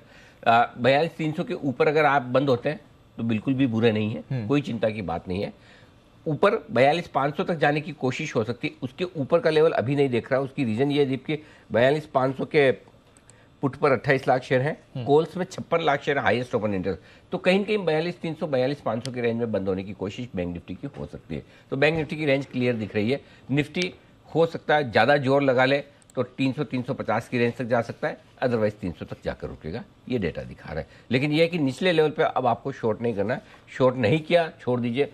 अब ऊपर आए तो ही शॉर्ट करना है, और 350 के आसपास आए तो वहाँ थोड़ी बहुत पोजीशन आप चाहें तो हल्की कर सकते हैं, हल्की थोड़ी बहुत चाहे तो, जिसको रिस्क कम रखनी है उससे। बट अब डाउनसाइड रिस्क आज के लिए तो नहीं है, फ्रेश होनी होगी, मंडी होगी, आज तो नहीं, आज के लिए नहीं। ठीक है सर, क्लियर है।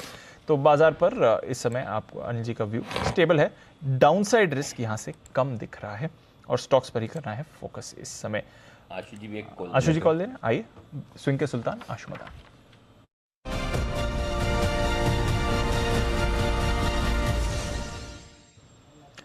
बताएं आशु जी।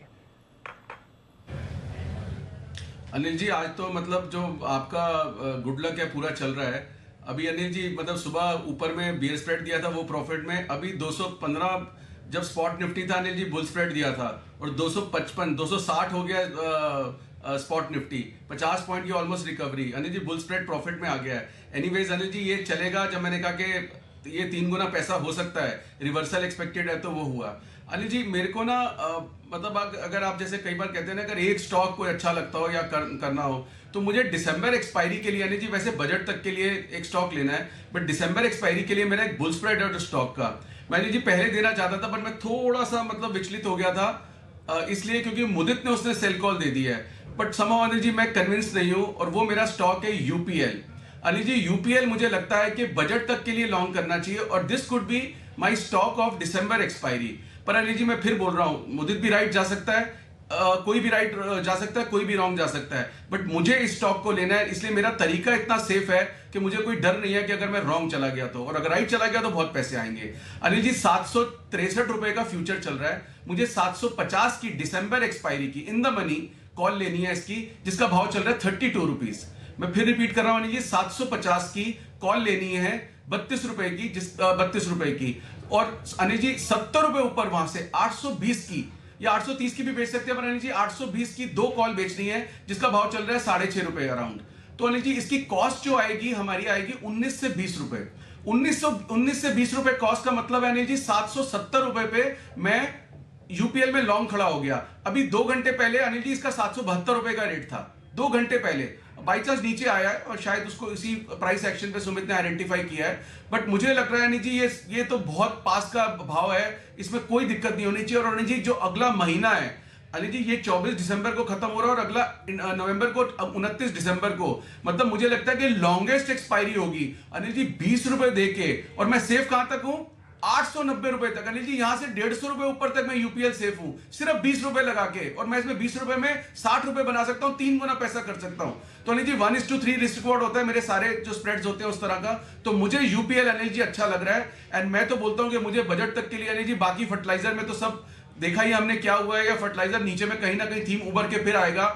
मेरा पिक है Anil ji UPL and through the spread. Anil ji मैं फिर बोल रहा हूं स्प्रेड, मैं मेरी रिस्पॉन्सिबिलिटी स्प्रेड की होती है, ऊपर नीचे मैं कोई रिस्पॉन्सिबिलिटी नहीं लेना चाहता क्योंकि मुझे लिमिटेड लॉस प्रपोजिशन चाहिए होता है। परफेक्ट, ठीक बात है सर।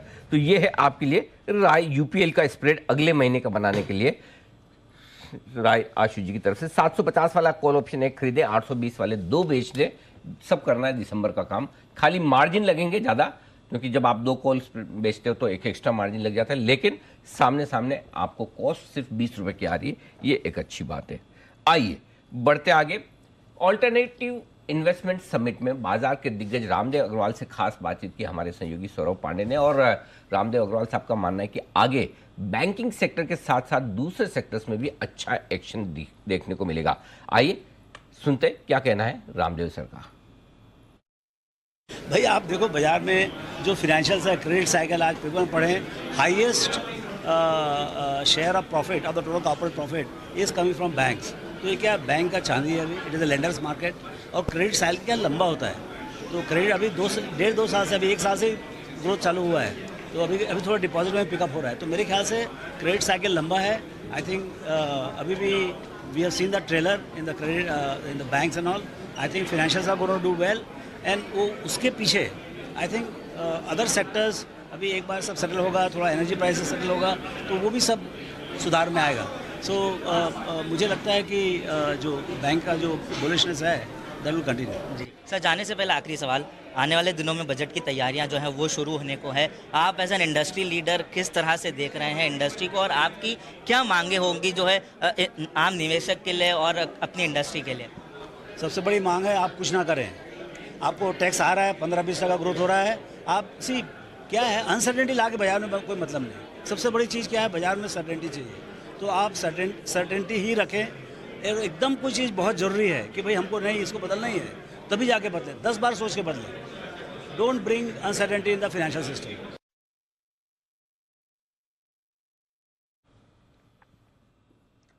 ओके, तो यह बाजार पर रामदेव सर का नज़रिया, जहां पर वो कह रहे हैं कि बैंक्स इस समय बेस्ट लग रहे हैं और फाइनेंशियल सिस्टम में आप बने रहिए, कोई परेशानी नहीं है। आइए, वक्त हो गया है भसीन साहब से बात करने का, 2:45 बजे भसीन के हसीन शेयर्स।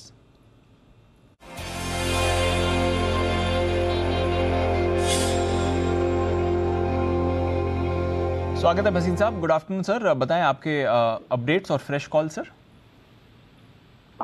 दीपांशु, आज मार्केट बड़े ही लिस्टलेस और वो था कि एक्सपायरी का प्रेशर और आई थिंक रिलेटेड पोजीशंस है, और आप देख रहे हैं 2 दिन से मिड कैप्स में काफी जोर से प्रॉफिट बुकिंग आई है, बट ये रूटीन है। अब ये भी अभी सब डाउट करते हैं न्यू हाई आएगा नहीं आएगा।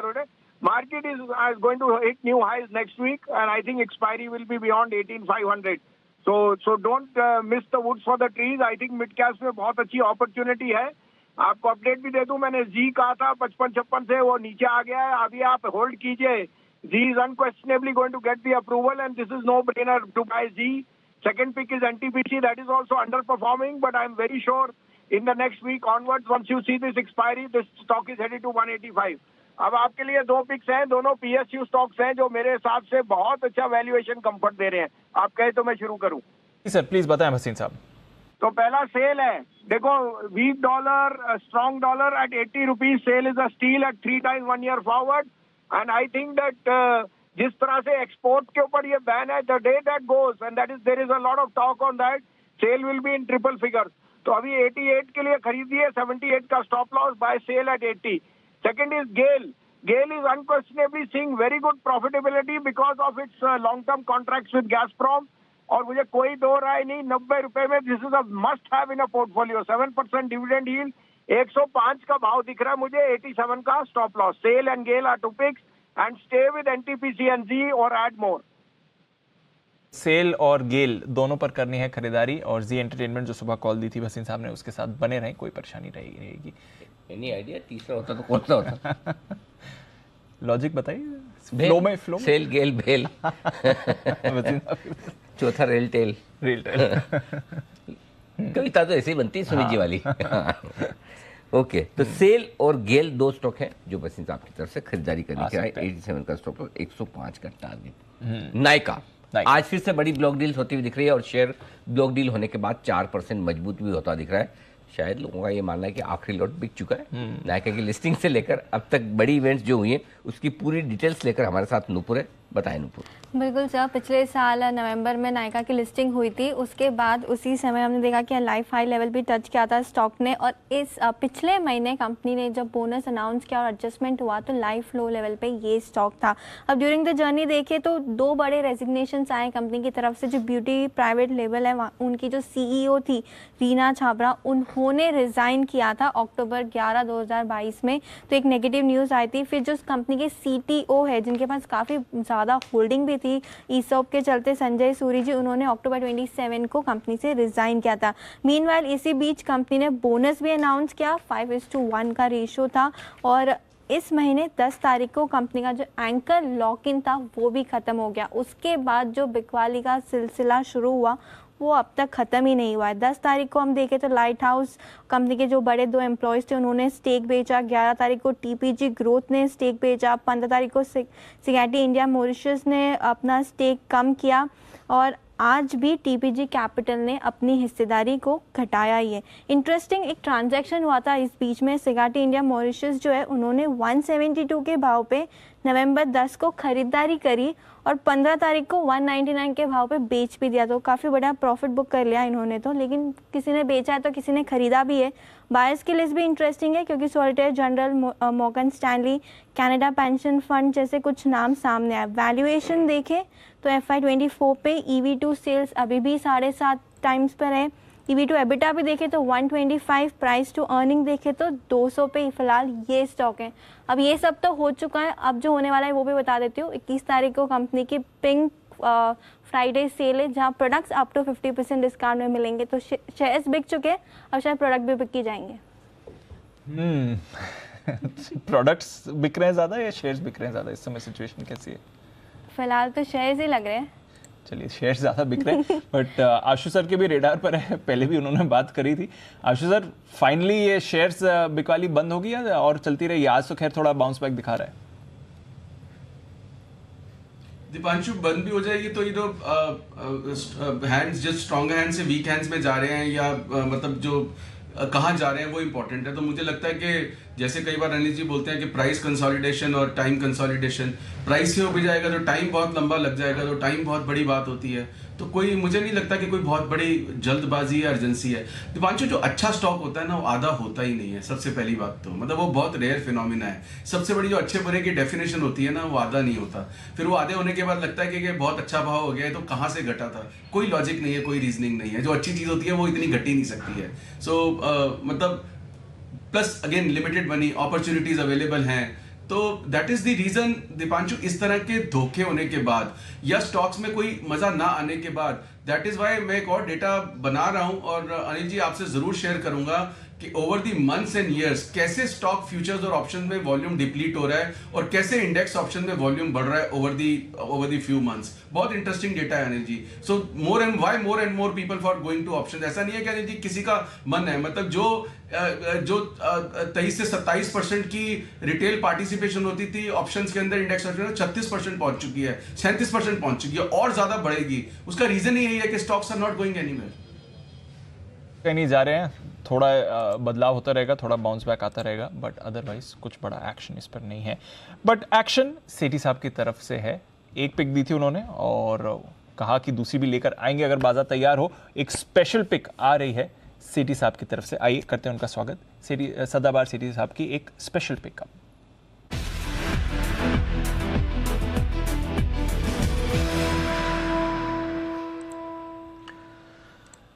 वेलकम बैक सेठी साहब, बताएं कौन सा स्टॉक आ गया रेडार पे? बिल्कुल दीपांशु, अभी 15 मिनट पहले जब मैं रिकमेंड करके गया था कैश मार्केट की मेरी पिक, वहां से अभी बाजार में एक अच्छी खासी रिकवरी देखी जा रही है। मुझे लगता है बाजार में थोड़ी रिकवरी एक्सटेंड होगी और ये स्टॉक अच्छा लग रहा है। मुझे लगता है करंट लेवल्स पे अंबुजा सीमेंट के नवंबर फ्यूचर्स में खरीदारी करनी चाहिए। 573 के लेवल पे स्टॉक अभी ट्रेड कर रहा है। जिस तरह से इस स्टॉक में भी थोड़ी बहुत गिरावट पिछले कुछ दिनों में आई है, बट एक अप ट्रेंड वाला स्टॉक है, अच्छी स्ट्रेंथ दिखा रहा है। मुझे लगता है ये स्टॉक बिल्कुल जैसे ही बाजार में रिकवरी होगी ये अच्छा चलना चाहिए। तो इसमें आज के जो बाकी के आधा घंटा है उसमें और या मंडे तक 585 रुपए तक के शॉर्ट टर्म टारगेट है और 565 का स्टॉप लॉस रखना है। तो ये है आपके लिए अंबुजा सीमेंट, खरीदारी करके चलिए और बढ़िया बाउंस बैक भी अंबुजा सीमेंट में आपको आते हुए दिख रहा है। टारगेट एक बार बताएंगे सेठी साहब? बहुत ही शॉर्ट टर्म टारगेट है आज के by end of the day या मंडे मॉर्निंग तक 585 का, बट मुझे लगता है एक बार 585 क्रॉस करेगा तो 600 भी हो जाएंगे इसके लेवल्स, बट 585 के टारगेट के लिए इसमें करंट लेवल्स पे खरीदारी करें। 572-73 के लेवल पे अभी ट्रेड कर रहा है। ओके, तो 585 के टारगेट के लिए खरीदारी करके चली है अंबुजा सीमेंट। वायदा कारोबार की कॉल है नवंबर फ्यूचर्स और इवेंचुअली 600 तक के टारगेट्स इसमें आ सकते हैं। बहुत बहुत शुक्रिया सेठी साहब दोबारा जुड़ने के लिए और एक स्पेशल पिक अंबुजा सीमेंट हमारे साथ शेयर करने के लिए। अंबुजा में तो बाउंस बैक आ रहा है, बट एक स्टॉक जहां पर आपको जबरदस्त बाउंस बैक आया है और वो भी ऐसे सेक्टर से जिसकी भारी पिटाई हो चुकी है, वो है एनएमडीसी। कल हमने देखा कंपनी की तरफ से प्राइस कट आया था, स्टॉक कमजोर था, बाकी मेटल्स में सुस्ती बनी हुई है, बट एनएमडीसी क्यों इतनी चुस्ती में? वायदा बाजार का टॉप गेनर है आज 5% की गेन के साथ। आइए समझते हैं इसके बारे में आशीष के साथ। आशीष बताइए इसमें आज सडनली क्या बदल गया है? दीपांशु, कल तक ये स्टॉक काफी नेगेटिव था, 9% तक कीमतें इन्होंने घटाई थी। इसके बाद हमने देखा था कि स्टॉक में भी नेगेटिव रिएक्शन आया, लेकिन अब आज इंटरेस्टिंग बात यह कि कोटक इंस्टीट्यूशनल की तरफ से एक रिपोर्ट आई है जहां पर एक कहा जा रहा है कि अब इसका जो बुरा वक्त है, खासतौर पर अगर आप देखें तो कीमतों को लेकर वो बॉटम आउट हो चुकी है। यहाँ से आपको कीमतें सुधरती हुई नजर आएंगी। तो इसके चलते उन्होंने रेटिंग को जो है बढ़ा दिया, अपग्रेड कर दिया। पहले न्यूट्रल की राय थी, अब खरीदारी राय दे रहे हैं। लक्ष्य भी देखिए 130 पर बरकरार रखा। हालांकि जो कमेंट्री है वो अपने आप में काफी अच्छी लग रही है।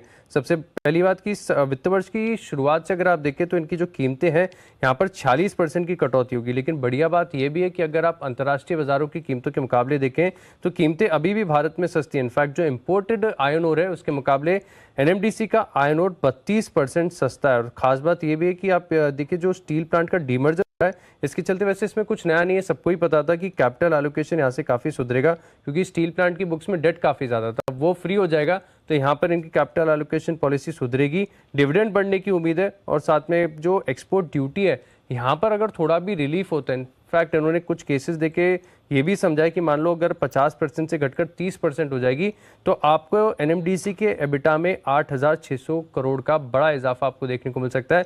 तो इसका सीधे तौर पर रिएक्शन स्टॉक के प्राइस में भी आराम से 30-40% का देखने को मिल सकता है।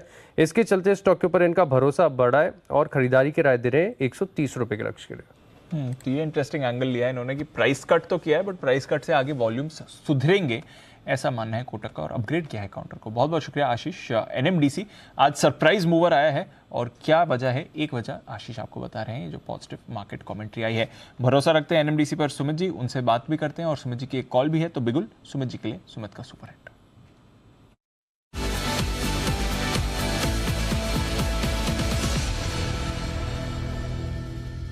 बताएं सर। दीपांशु पहले एनएमडीसी पे बताना है, एनएमडीसी पर भी और अपनी कॉल भी। पहले कॉल दीजिए सर, फिर एनएमडीसी पे बता दीजिएगा। जी बिल्कुल। तो जो स्टॉक अभी चार्ट्स के ऊपर बढ़िया लग रहा है, बाय साइड का स्टॉक रडार पे आया है। स्टॉक का अभी भाव चल रहा है 125 रुपए 5 पैसे। स्टॉक का नाम है पीएफसी। पीएफसी के अंदर मोमेंटम बिल्डअप हो रहा है, पीएफसी के अंदर तेजी बन रही है। वैसे भी स्टॉक कंटिन्यूसली तेजी के ट्रेंड के अंदर में है। पीएफसी के अंदर मेरे को लग रहा है कि यहां से अगले हफ्ते में एक बढ़िया मूव ऊपर की तरफ देखने को मिल सकता है। स्टॉक के अंदर जो नीचे में चार्ट्स के ऊपर सपोर्ट है 121 रुपए 50 पैसे का है, तो 121 रुपए के आसपास का इसके अंदर स्टॉप लॉस लगाना है। ऊपर में जो टारगेट देखने को मिल सकते हैं नेक्स्ट वीक के अंदर 130 रुपए का इसका पहला टारगेट बनेगा। 130 रुपए का लेवल भी ब्रेक हो सकता है और 132 रुपए तक का मूव देखने को मिल सकता है। तो पीएफसी में खरीदारी करें 121 के स्टॉप लॉस से 130 से लेके 132 के टारगेट्स के लिए। तो ये है आपके लिए पीएफसी, जिस पर आपको रखनी है नजर। एक्शन में आ रहा है ये काउंटर। चुनिंदा स्टॉक्स हैं जो आपको जबरदस्त मूव दिखा रहे हैं। Bank Nifty by the way अच्छी रिकवरी के मूड में भी आपको इसमें दिख रहा है। एचईजी और ग्राफाइट यहां पर देखिए जबरदस्त मूव इन दोनों काउंटर्स में है। जरा चार्ट्स पुल अप करते हैं एचईजी और ग्राफाइट इंडिया की। यहां पर इतना बड़ा एक्शन बनते हुए दिख रहा है। एचईजी डेज हाई पर ट्रेड कर रहा है इस समय 6.25% ऊपर। ग्राफाइट इंडिया भी I think almost similar gains he graphite India दिखा रहा है, 7% ऊपर ग्राफाइट में चल रहा है। सिमी जी से एक बार राय ली जाए। सिमी जी, एचईजी ग्राफाइट इंडिया दोनों ही बढ़िया मोमेंटम में आ रहे हैं, दोनों ही 6% ऊपर हैं। कहां पर ज्यादा कन्वेक्शन बनता है ma'am? In fact very frankly Deepanshu, सुबह से मैं देख रही हूँ पर कन्विंस्ड नहीं हूँ, क्योंकि चार्ट्स इतना खराब है तो इस चार्ट्स में कोई भी मतलब बाई कॉल देना तो बहुत मुश्किल है। अगर किसी ने आज सुबह का मोमेंटम देख के कोई खरीदा है तो मुझे लगता है कि स्टॉप लॉस के साथ होल्ड करने का ही सजेशन मैं दे सकती हूँ। करंट लेवल पर खरीदारी करना, फ्रेश बाइंग करना बहुत मुश्किल है। एटलीस्ट बहुत वीक चार्ट्स है, दोनों का ही चार्ट वीक है, तो एटलीस्ट 2-3 ट्रेडिंग सेशन अगर पॉजिटिव क्लोजिंग देता है तो शायद इसमें डिलीवरी बेस्ड बाइंग आ सकती है। फिलहाल के लिए तो मैं अवॉइड करना ही बेहतर समझूंगी। जिन्होंने पहले लिया है उनको होल्ड करने का ही सलाह होगा। ओके, तो फिलहाल के लिए अवॉइड है, बट अगर आपने लिया हुआ है तो होल्ड करिए। दोनों स्टॉक्स पर जबरदस्त मोमेंटम आ रहा है। एक इंपॉर्टेंट अपडेट जो आपकी स्क्रीन पर फ्लैश हो रहा है, रॉयटर्स के हवाले से एक खबर आ रही है। G20 की बैठक अभी भी खत्म हुई है और उसके बाद समझ में आ रहा है कि रूस अमेरिका के साथ उच्च स्तरीय वार्ता के लिए तैयार हो रहा है। ये इंपॉर्टेंट डेवलपमेंट है। वो कह रहे हैं अगर अमेरिका भी इस बात को माने तो दोनों देशों के बीच उच्च स्तरीय वार्ता हो सकती है। तो सीनियर लेवल पर बातचीत करने के लिए तैयार हो रहा है। फर्स्ट साइन है जो अमेरिका की तरफ सॉफ्टनिंग का आपको ये आते हुए दिख रहा है रिसेंट टाइम्स में। अदरवाइज तो दोनों पक्षों का जो व्यू है वो काफी सख्त रहा है। अब देखते हैं इस पर अमेरिका कैसे रिस्पॉन्ड करता है। बट रूस का कहना है अनिल जी कि वो उच्च स्तरीय हाई लेवल टॉक्स के लिए तैयार है अगर यूएस की मिनिस्ट्री भी बात करने के लिए तैयार हो। उच्च स्तरीय बात सर, इंपॉर्टेंट डेवलपमेंट है। तो दीप, अगर वाकई में ये खबर एकदम 100% सही है, क्योंकि ब्लूमबर्ग के हवाले से आई है, रॉयटर्स के हवाले से, माफ कीजिएगा, रॉयटर्स के हवाले से आई है। अगर ऑफिशियली एक बार सोर्स चेक कर लें कि किसका स्टेटमेंट, रूस में किसका स्टेटमेंट है जी, और अगर ये खबर सही है और अगर रूस बातचीत के लिए प्रपोजल दे रहा है और अमेरिका अगर तैयार होता है, नेक्स्ट ट्रिगर ग्लोबल मार्केट्स के लिए ये हो जाएगा। ओके, इसमें इतना बड़ा पोटेंशियल है कि ये नेक्स्ट ट्रिगर हो जाए। अब आप पूछेंगे क्यों?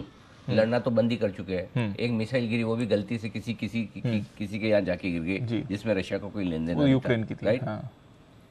फिर क्या बड़ा हो जाएगा? इससे बड़ा ये होगा कि इन्फ्लेशन को कंट्रोल में लाने के लिए बड़ी मदद मिलेगी। जो 40 साल के हाईएस्ट लेवल इन्फ्लेशन से जापान और यूरोप गुजर रहा है, जो अमेरिका इतने भारी भरकम इन्फ्लेशन के साथ बैठा है, तो ब्याज दरें बढ़ा कर इन्फ्लेशन को काबू में लाने की और जो एनर्जी क्राइसिस बना हुआ है यूरोप में, उसको कंट्रोल करने की दिशा में ये बड़ा कदम होगा क्या? अगर रशिया इस बात को मान लेता है कि अब हम लड़ना नहीं चाहते, खत्म करना चाहते हैं, ठीक है, और ग्रेजुअली वो सैंक्शंस और सारी एनर्जी सप्लाई जो बार बार डिसरप्शन जिसमें आते हैं, कभी कहाँ से पाइपलाइन फूट गई, कभी क्या हो गया, ये सारी चीज़ें ये जो खत्म होगी ना, ये ग्लोबल मार्केट्स के लिए बहुत बड़ी रिलीफ की बात होगी। तो डाउ फ्यूचर्स ऐसे ही नहीं कूद रहे। आप देखिए थोड़ी सी जो अगर आप मिलाकर देखेंगे तो ये खबर आने के वक्त से ही डाउ फ्यूचर्स में ये रिकवरी आने लगी। सो ये एक बड़ा ट्रिगर हो सकता है ग्लोबल मार्केट्स के लिए। रशिया के डेप्यूटी फॉरेन मिनिस्टर ने कहा है, तो deputy foreign minister senior level, हाँ सीनियर लेवल ही है, उसमें कोई डाउट नहीं। तो ये बड़ा पोटेंशियल हो सकता है अगर ये खबर सही तो है ही, खैर गलत तो है ही नहीं। अब बात ये कि अमेरिका कैसे रेस्पॉन्ड करता है। अब ये कि हाँ चलो बात करते हैं, बोले नहीं पहले आप ये 4 काम करो फिर करेंगे। पहले भी ऐसा एक बार हो चुका है। तो हम अकड़ दिखाएंगे। अब कौन कितना मतलब रशिया झुक रहा है तो उसके पीछे कारण क्या वो हमें पता नहीं जी। करेक्ट। अमेरिका मानेगा नहीं मानेगा पता नहीं, बातचीत होगी नहीं होगी, और होगी तो कब, कितनी बार होगी, कब जाके सोल्यूशन होगा, ये लंबी प्रोसेस है। यस। लेकिन अगर ये इस प्रोसेस की शुरुआत कहीं से तो होनी है, और वो शुरुआत जो यहाँ से हो रही है, अगर ये शुरुआत जो यहाँ से हो रही है ये आगे चल के वाकई में ढंग ढंग की कंस्ट्रक्टिव पॉजिटिव बातचीत में बदले और उससे सॉल्यूशन की तरफ बढ़े, तो ये दुनिया भर की सारी इकोनॉमी के लिए बहुत अच्छी खबर है, बड़ी चीज है, बहुत अच्छी खबर है। राइट। सो लेट्स सी क्या होता है। अच्छी खबर सुनने को आई है कम से कम ये है कि, और बड़ी बात क्या है, कौन कह रहा है जिसको लेकर सबको लगता है कि इन्हें पड़ी नहीं, रशिया। G20 में पुतिन साहब गए नहीं, G20 की बैठक खत्म होते उनका स्टेटमेंट आ गया। Yes exactly. तो टाइमिंग भी आप परफेक्टली देखिए। करेक्ट। पिछली बार लोगों को लगा कि यूनाइटेड नेशंस की मीटिंग थी, उस दिन अटैक किया था। इस बार भी पोलैंड पर मिसाइल गिरी तो लगा ऐसा, खुद यूक्रेन ने मान लिया हमने गलती से चोरी। सो इसका मतलब क्लियर कट है कि रशिया की तरफ से जो ये पॉजिटिव पहल आई है, इसके बड़े मायने आगे चलते हुए बन सकते हैं। लेट्स सी क्या होता है। अच्छा कदम है, आशा करते हैं इस पर कुछ निकले। कल वो जो ग्रेन डील थी वो भी बढ़ा दी इन्होंने 4 महीने से, तो अच्छे संकेत आ रहे हैं। अच्छा जाता है। डाउ फ्यूचर्स 80 पॉइंट ऊपर हो गया सर। बात करते थे निफ्टी भी थोड़ा नीचे से रिकवर है। बैंक निफ्टी देखिए ना जी, बैंक निफ्टी रिकवर हो रहा है, वापस पॉजिटिव टेरिटरी में आने की कोशिश कर रहा है। बैंक निफ्टी में थोड़ा आ सकता है। और जो हमें क्लोजिंग चाहिए दीप 18,300 के ऊपर की, और 42,300 के ऊपर तो मिल ही रही है, तो कोई समस्या वाली बात है नहीं। ठीक है। तो चलिए बैंक्स पर रखिए नजर इस समय, और हमारे लेवल्स पर भी आप बाजार को मूव करते हुए दिख रहे हैं। स्ट्रेंथ निफ्टी में उतनी नहीं है, बट बैंक निफ्टी डेफिनेटली आपको मूवमेंट दिखा रहा है, और पीएनबी 3% ऊपर टॉप गेनर है बैंक निफ्टी का इस समय। बट आईटी में थोड़ा आज एक्शन बना हुआ है। बिरला सॉफ्ट का चार्ट में देख रहा था, वहां पर अच्छा मोमेंटम बना है, 3% ऊपर बिरला सॉफ्ट आपको इस समय दिख रहा है। किरण जी जरा देखेंगे बिरला सॉफ्ट को। बहुत ही अच्छा चार्ट पैटर्न है बिरला सॉफ्ट। सिर्फ मैं राह देख रहा हूँ एक ब्रेकआउट की। ब्रेकआउट अभी तक नहीं आया है, पर बहुत नजदीक है। अच्छा ट्रेंड रिवर्सल प्राइस पैटर्न बनते जा रहा है। जब ये ब्रेकआउट आएगा तब बिल्कुल इसमें रिकमेंडेशन रहेगी बाय की।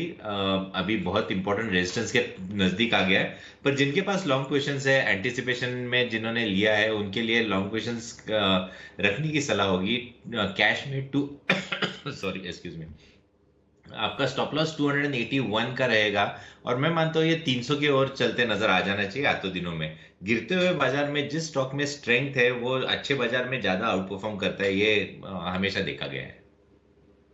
आपके लिए बिरला सॉफ्ट गिरते बाजार में अच्छा परफॉर्म कर रहा है, और आउट परफॉर्मिंग बाजार में तो बहुत अच्छा करता ही है। डेज हाई पर ट्रेड कर रहा है। बाकी आईटी स्टॉक्स में हम इतना जबरदस्त एक्शन नहीं देख रहे हैं जितना आप फिलहाल बिरला सॉफ्ट में देख रहे हैं, तो definitely worth keeping on radar है ये काउंटर आपके लिए। बिरला सॉफ्ट बढ़िया मूव इस पर आ रही है। राकेश जी के लिए भी पिक ऑफ द डे का, हाँ ये तो पिक ऑफ द वीक होनी चाहिए ना वैसे। हाँ पूछ लो, वीक चाहिए डे चाहिए। कुणाल जी कौन सा वाला पसंद है? अनिल जी पसंद इतना है कि इसको पिक ऑफ द मंथ भी अगर आप घोषित कर दें तो कोई हर्ज नहीं है अनिल जी। वैसे pick of the day Anil ji हमारा साल वाला नहीं कर लो फिर पिक ऑफ द ईयर। चलिए Anil ji pick of the quarter में फैसला कर लेते हैं। जी अनिल जी बिल्कुल ठीक। हाँ एक मिनट, नहीं बंसल जी आपसे पूरी तरह से असहमत है। बंसल जी की राय जानना जरूरी, विशेषकर तब जब असहमति हो। जी बंसल जी बताएं। देखिए अनिल जी असहमति कुणाल जी से भी है और आपसे भी। अनिल जी आपने गलत व्यक्ति से अनिल जी प्रश्न पूछा है, जो दिन में मार्केट शाम को किंडल में नहीं, व्यक्ति गलत हो सकता है। नहीं व्यक्ति गलत हो सकता है बंसल जी, व्यक्ति गलत हो सकता है, क्वेश्चन तो गलत नहीं था ना।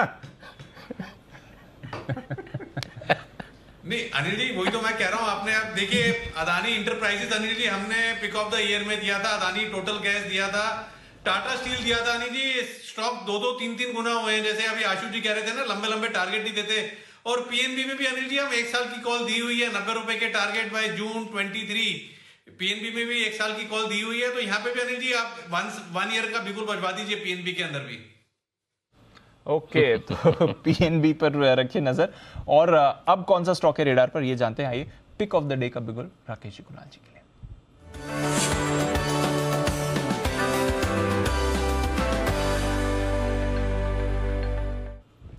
बताएं सर। दीपांशु स्टॉक यही है, पंजाब नेशनल बैंक की है हमारा। ये पिक ऑफ द मंथ माने pick of the. Sir ji बताएं सर। देखिए Deepanshu, pick of the week, pick of the month, pick of the quarter, सब चीजों को ये क्वालिफाई करता है। और जिस तरीके का टेक्निकल पैटर्न है, गोली सी की तरह भागेगा।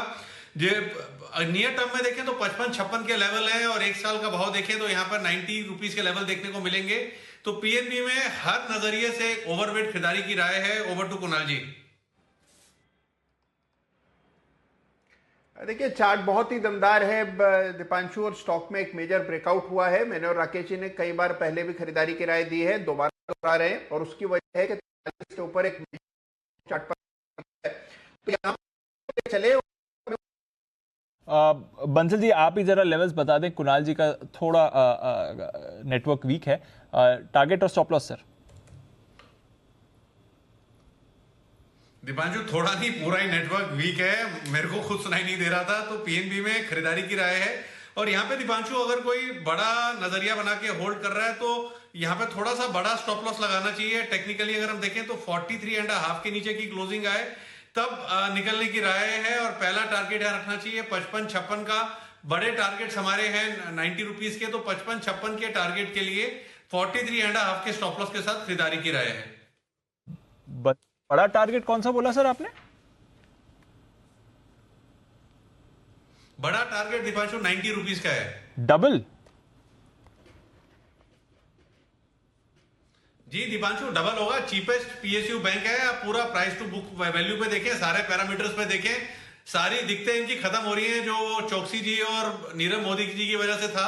बैलेंस शीट वगैरह भी वो क्लियर हो रही है। अब हाथ में डाटा नहीं है जैसे हमारे जैन साहब लेके बैठते हैं, बट पूरी स्टडी टेक्निकली फंडामेंटली यहाँ करी हुई है। तो क्लियर कट एक री रेटिंग का कैंडिडेट है पंजाब नेशनल बैंक। दिक्कत एक ही है कि थोड़ा सा चलता नहीं है, 2-3 जगह से बाई कॉल आती नहीं है और स्टॉक बैन में एंटर कर जाता है। ये 45 रुपए का शेयर है तो 2 शेयरों का दाम 90 रुपए हो गया, उसी फॉर्मूले से या 1 का 90 सर? नहीं अनिल जी, 1 शेयर का 90 रुपए। अनिल जी देखिए अभी मस्ती की पाठशाला शुरू नहीं हुई है। जब अनिल जी मस्ती की पाठशाला शुरू होगी तब आप करिएगा। और अनिल जी एक चीज है, सारे व्यूअर्स को कहना चाहता हूं कि आज की मस्ती की पाठशाला बिल्कुल भी मिस मत कीजिएगा। मतलब कि मेरे निशाने पर बिग बॉस है। बिग बॉस यहाँ पे तो बिग बॉस अनिल जी हैं, तो मेरे निशाने पर अनिल जी हैं। आज बॉस हुई नहीं, सवाल ही पैदा नहीं होता। निशाना दूसरी जगह हो। दीप क्या मैं बॉस जैसा लगता हूँ? हाँ। देखो नहीं दीप भी बोल रहा है।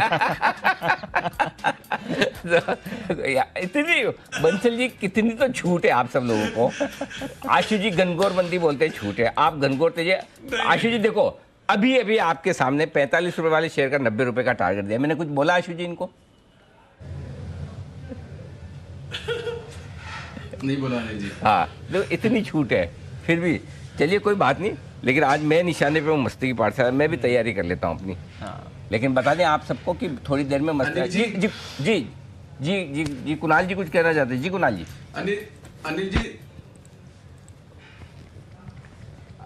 अनिल जी देखिए मैं तो बस ये कह रहा हूँ अनिल जी, 2 लोग मिलकर धक्का लगा रहे हैं अनिल जी। तो अनिल जी 45 रुपए का स्टॉक है, डबल हो जाएगा अनिल जी। तो इस खरीदारी की राय है अनिल जी। मेरा आवाज नहीं आ रही थी जी जी, तो मैंने कहा मैं भी अपनी बात कह दूं। बिल्कुल परफेक्ट जी आशु सर। अनिल जी 100 पॉइंट का रिवर्सल आ गया निफ्टी में बात करते करते। मतलब इंडेक्स इतनी बढ़िया चीज है, पर अनिल जी अगर वही स्टॉक्स देखें, स्टॉक्स में मतलब जिनकी बात हुई कोई फायदा नहीं है। तो अनिल जी बहुत इंपॉर्टेंट है। और अनिल जी मतलब रिवर्सल के साथ साथ यूपीएल में भी 5-7 रुपए का रिवर्सल आ गया है, तो अभी तक तो हमारी जान बची हुई है। बट अनिल जी, मैं ऑन ए सीरियस नोट जो मैं बोल रहा था कि मुझे 100 से 150 पॉइंट का रिवर्सल निफ्टी में लगता है कि आना चाहिए मंडे तक, वो आज ही मतलब इतनी अच्छी कवरिंग आ गई है। इसीलिए अनिल जी इंपॉर्टेंट है कि चाहे बियर स्प्रेड हो चाहे बुल स्प्रेड हो, कोई अनिल जी पर्टिकुलर व्यू से मतलब इतना ज्यादा कैरिड अवे नहीं होना। That is the reason stocks में थोड़ा इंटरेस्ट कम होता है। अनिल जी अब देखिए 100 पॉइंट की रिकवरी आई, अगर निफ्टी की किसी ने ऑप्शन ली हुई है अनिल जी 30-30 रुपए वाली, मतलब 60-60 रुपए हो गई है। आप अनिल जी टाटा पावर और आईएक्स वही भाव है, मतलब nothing against the stock. Anil ji मैं एग्जांपल दे रहा हूं, जो मुंह पे चढ़े होते हैं स्टॉक उनका एग्जांपल दे रहा हूं। इसीलिए अनिल जी इंपॉर्टेंट है कि मतलब राइट तरह की ट्रेडिंग बहुत जरूरी है इस मार्केट के अंदर। राइट तरह की ट्रेडिंग बहुत ज़रूरी है, स्टॉक स्पेसिफिक एक्शन भी आपके लिए ज़रूरी है। नज़र रखिए इस पर, इंडेक्स पर या फिर स्टॉक ऑप्शन पर एक बढ़िया कॉल देने के लिए तैयार हैं जय ठक्कर, करते हैं उनका स्वागत। कैश का ऑप्शन माफ़ कीजिएगा, सुमित जी दे रहे हैं आज, जय नहीं है, बिल्कुल सुमित जी के लिए कैश का ऑप्शन।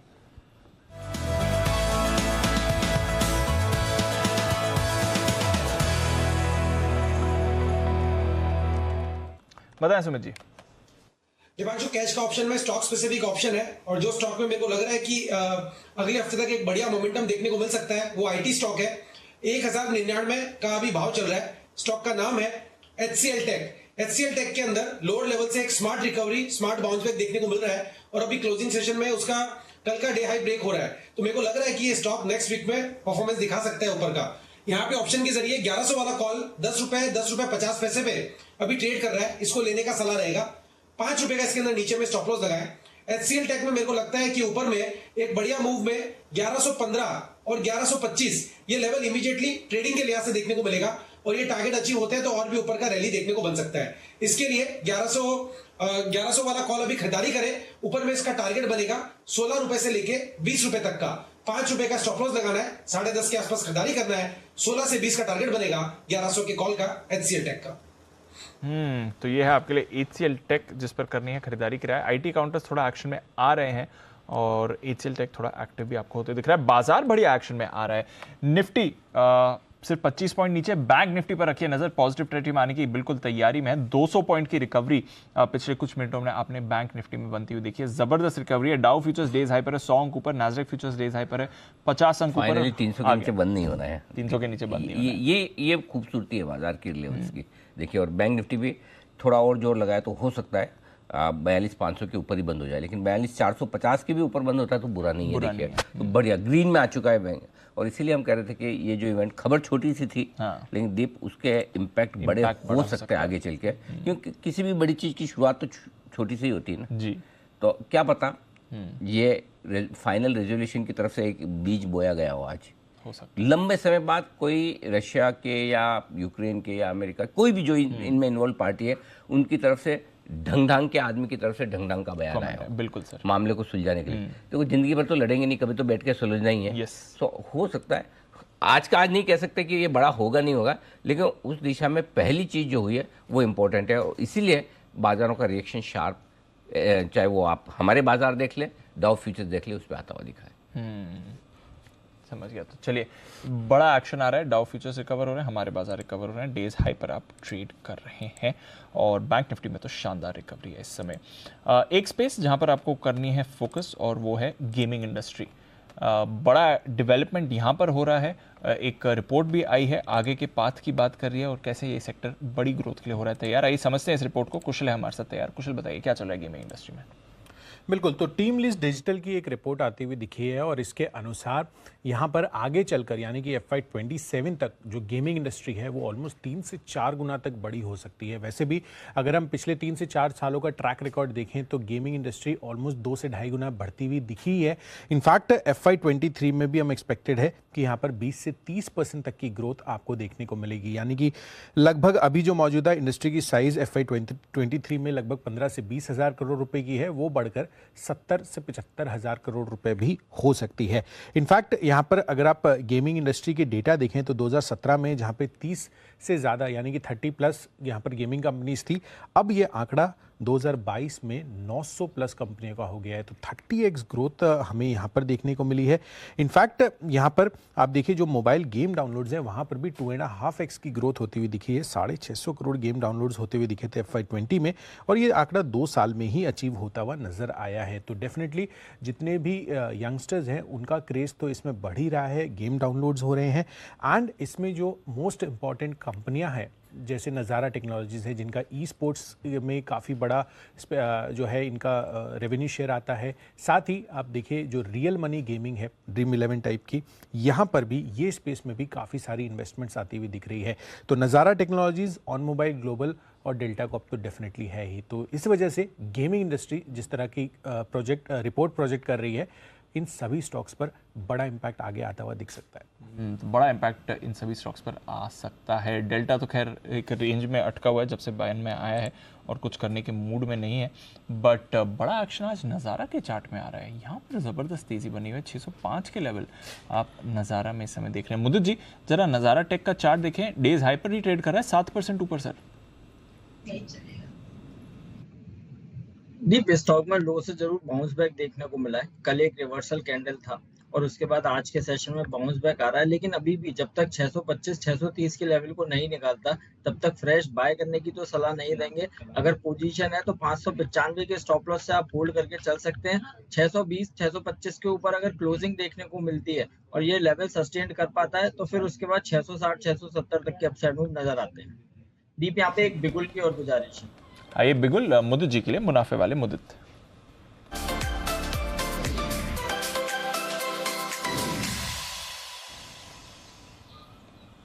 बताएं सर। देखिए बैंक निफ्टी में काफी अच्छा रिवर्सल आया है और हैवीवेट बैंक में लो से बहुत बढ़िया बाउंस बैक आज के सेशन में देखने को मिला है। मैं बात कर रहा हूँ आईसीआईसीआई बैंक। आईसीआईसीआई बैंक को यहाँ पर खरीदारी करके चलेंगे। 920 रुपए स्पॉट के लेवल है, हमें लगता है बीटीएसटी करके जाना चाहिए। यहाँ से 935 से 940 के अपसाइड मूव मंडे के सेशन में नजर आते हैं। जिस तरह के चार्ट्स बने हैं, आर्ली चार्ट्स पे स्टॉक में एक inverse head and shoulder pattern बना है, उसका ब्रेकआउट भी देखने को मिला है। वॉल्यूम के साथ बाइंग नजर आ रही है। 935-940 के लिए बीटीएसटी करके जा सकते हैं। स्टॉप लॉस रहेगा 912 का। वहीं अगर ऑप्शन के जरिए भी पोजीशन बनानी है तो एट द मनी स्ट्राइक का कॉल ऑप्शन भी खरीद सकते हैं। 920 वाला कॉल ऑप्शन करीब 9 रुपए 50 पैसे के आसपास ट्रेड होता हुआ नजर आ रहा है, जिसका पहला टारगेट 14 रुपए का बनेगा, दूसरा टारगेट 16 रुपए का रहेगा, स्टॉप लॉस रहेगा 7 रुपए का। बैंक यहाँ पर रिकवरी आपको लीड होती हुई दिख रही है, बैंक्स ने रिकवरी लीड करी है। देखिए बैंक निफ्टी अभी पॉजिटिव टेरिटरी में पे आ गया था और आईसीआईसीआई बैंक भी मूवमेंट के लिए हो रहा है तैयार। पीएनबी तो 3.5% ऊपर ऑलरेडी हो चुका है। एसबीआई में क्या करना है, यहाँ पर भी एक्शन बनते हुए दिख रहा है, मूव दिखा रहा है। सुबह कुणाल जी की पिक ऑफ द डे भी था एसबीआई। कुणाल जी पीएनबी पर तो बड़ा भरोसा है आपका, SBI sir second biggest gainer इस समय बैंक निफ्टी का।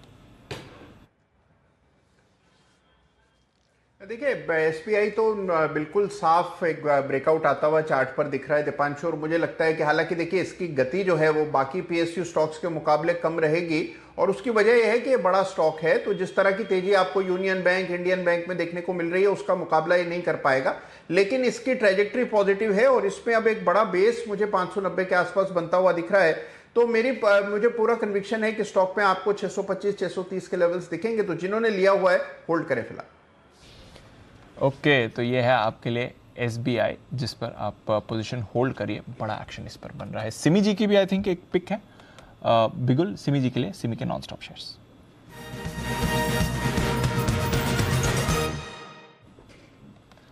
बताएं सिमी जी। दीपांशु एक खरीदारी का सलाह देना है एफएल इंडिया, एफएल जिसका कोड है, और मुझे लगता है कि बहुत ही बड़ा सा ब्रेकआउट इसमें देखने को मिला है और यहाँ से 1350 का पहला टारगेट, 1400 का दूसरा टारगेट के लिए एफएल इंडिया तैयार हो रहा है। एफएल करंट लेवल पर खरीदना है, अभी 1292 के आसपास दिया था, 1265 का स्टॉप लॉस के साथ 1350 का पहला टारगेट, 1400 का दूसरा टारगेट के लिए एफएल को खरीद कर चलिए। यह है आपके लिए FL, A for FL, A for FL, हाँ सिद्धार्थ जी वाला digital ABCD, A for FL. हाँ वो मतलब नहीं बता पाए बस। ठीक है, तो एफएल इंडिया इस पर करें खरीदारी। आइए बैन से बेनिफिट क्या हो सकते हैं बदलाव, 6 स्टॉक्स हैं बैन में, जानते हैं आशीष के साथ।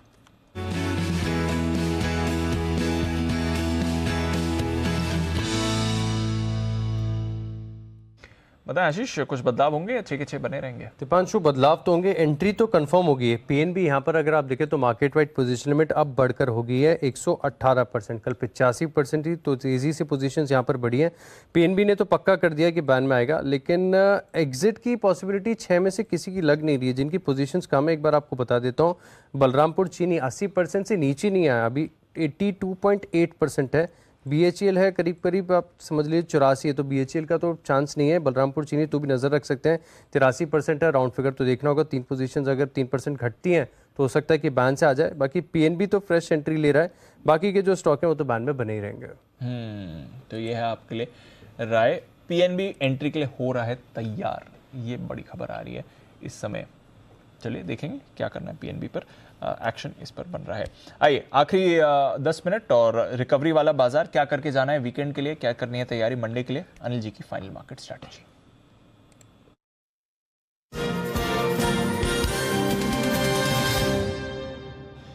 सर बढ़िया रिकवरी आई बैंक निफ्टी में, थोड़ा अभी ऊपर से 50 पॉइंट फिर से नीचे आया है। डाउ फ्यूचर्स 70 अंक ऊपर, नैस्डैक फ्यूचर्स 50 अंक ऊपर। बाकी ग्लोबल मार्केट्स बढ़िया मूड में दिख रहे हैं सर, कोई परेशानी नहीं है।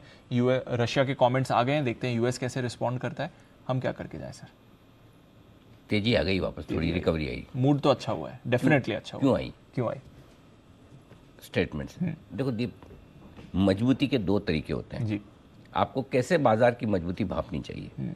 एक वो मजबूती जो लगातार खरीदारी की वजह से हो, ठीक है, वो मजबूती वाकई में मजबूती है।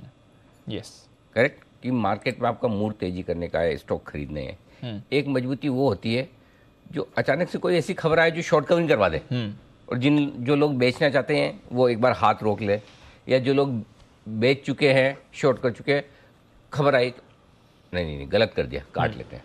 तो आज वाली रिकवरी दूसरी वाली है। पहली वाली रिकवरी की इंपॉर्टेंस ज़्यादा है जी, क्योंकि वो फंडामेंटली, तो अगर आप पिछले 3 ट्रेडिंग सेशन देखें आज का मिला के, तो इफेक्टिवली थोड़ी प्रॉफिट बुकिंग बिकवाली हो रही है। अब कोई खबर क्या उसको बदल सकती है, इस खबर में वो पोटेंशियल है, लेकिन ये पता आपको मंडे को चलेगा, आज नहीं चलेगा। क्योंकि हम तो रिकवर कर चुके हैं जितना नीचे से करना चाहिए, 100 पॉइंट निफ्टी पर करीबन अच्छा कर लिया। बैंक निफ्टी पे 250-300 पॉइंट हम रिकवर कर चुके हैं। लेकिन क्या अमेरिका भी इतना ही कॉन्फिडेंटली आज ये करेगा, इसका जवाब मेरे पास है नहीं है। ठीक है, 65-70 पॉइंट डाउ फ्यूचर्स ऊपर हैं, जो नीचे थे, तो कम से कम ये है कि पैनिक वाली सिचुएशन नहीं है। यही हम अगर डे लो पर बंद हो रहे तो चिंता ज़्यादा होती है। 18,300 पर बंद हो रहे हैं, बैंक निफ्टी पर भी 42,400 के आसपास बंद हो रहे हैं, तो क्लोजिंग बेसिस पे हम वीकली खराब नहीं बंद हो रहे हैं। सो आप अपनी लॉन्ग पोजीशन को होल्ड कर सकते हो। लॉन्ग पोजीशन के लिए जो रिस्क बन रही थी वो रिस्क कम हो गई है, और वीकेंड रखने की वो कम हो गई, लेकिन खत्म नहीं हुई है। और नहीं, आपको शॉर्ट कवरिंग की वजह से बहुत अति उत्साहित होना है। अगर अमेरिकी बाजार ने आज तगड़ा रिएक्शन दिया तो मंडे हम इस पर देंगे, कूदफान करेंगे। नहीं तो कोई बात नहीं, आई थी खबर, अब इस खबर पे आगे जब जो डेवलपमेंट होगा वैसे देखेंगे। तो मतलब अच्छी खबर को भी आप आराम से लीजिए और बुरी खबर पे भी डरिए मत। सो हमें क्या करना है, अगर लॉन्ग पोजीशन है, आप कैरी करना चाहते हैं, 18,100 के पुट खरीद कर आप अपनी पोजीशन को कैरी कर सकते हैं। शॉर्ट है तो 18,500 का कॉल, यानी कि 200 इधर 200 उधर। आज एक चीज़ और कहूँगा दीप, रिस्क सिर्फ लॉन्ग ट्रेडर्स के लिए नहीं है, शॉर्ट ट्रेडर्स के लिए भी बराबर है। क्योंकि अगर इस खबर पर अमेरिकी बाजार कूदे तो शॉर्ट ट्रेडर्स के लिए भी रिस्क हो सकती है। सो दोनों ही तरह के ट्रेडर्स वीकेंड पर अपनी पोजीशन को हेज करके चले। बैंक निफ्टी, अगर आपके पास पोजीशन है लॉन्ग साइड पे, 42,300 या 42,200 का पुट खरीद कर जाएं। शॉर्ट है तो 42,600 या 42,700 का 42,600 का कॉल खरीद कर जाएं। हेज रख के चले, अपने आप को फ्रेश पोजीशन सोमवार को बनाएंगे। दोनों तरफ का एक्शन आ सकता है बिल्कुल, क्योंकि 2 दिन से अमेरिकी बाजार एकदम ठंडे है, ज्यादा बड़ी रेंज नहीं, ऊपर नीचे हो रहे हैं लेकिन रेंज छोटी है। तो क्या पता बड़े मुंह वाला दिन आज बन जाए। और नेचुरली इस खबर के बाद थोड़े ऊपर का बनता भी है। बिल्कुल, तो लेट्स सी क्या होता है, मंडे को देख लेंगे। ठीक है सर, मंडे को देखेंगे, बट कॉन्फिडेंस है इस समय। पोजीशन अगर आप चाहें कैरी फॉरवर्ड करिए, बट जरूर हेज रख कर जाइए। वॉलेटाइल है बट कॉन्फिडेंस बाजार में बन रहा है। ओके, ये है आपके लिए एक्शन बाजार का। बट बाजार के साथ साथ क्योंकि हफ्ता भी खत्म हो रहा है, बड़ा एक्शन इस हफ्ते हमने कमोडिटी बाजार में देखा है। अक्रॉस कमोडिटीज, मेटल्स की हम बात कर रहे थे, कच्चे तेल में हमने बड़ी गिरावट देखी है, डॉलर में काफ़ी उतार चढ़ाव हुआ है, उसके बाद रुपया भी थोड़ा वॉलेटाइल बना है। तो कैसा रहा है कमोडिटी बाजार का एक्शन और अब कहां पर रखनी है नजर, एक बार ये भी जान लेते हैं नेहा के साथ। नेहा बताइए। पूरा हफ्ता आप कह सकते हैं कि अक्रॉस द बोर्ड कमोडिटी बाजार, जैसे आपने कहा, कोई भी आप यहां पर सेक्टर उठाकर देख लीजिए, वीकली लॉसेस की तरफ बढ़ते हुए दिखाई दे रहे हैं। और ऐसा पहली बार हो रहा है कि पूरे कमोडिटी बाजार के हर सेक्टर में देखने को मिल रहा है। कच्चे तेल की बात करें तो आज ही हमने देखा $90 के नीचे तक फिसल गया और अब 6 से 8% की वीकली लॉस यहां पर बनती हुई दिखाई दे रही है।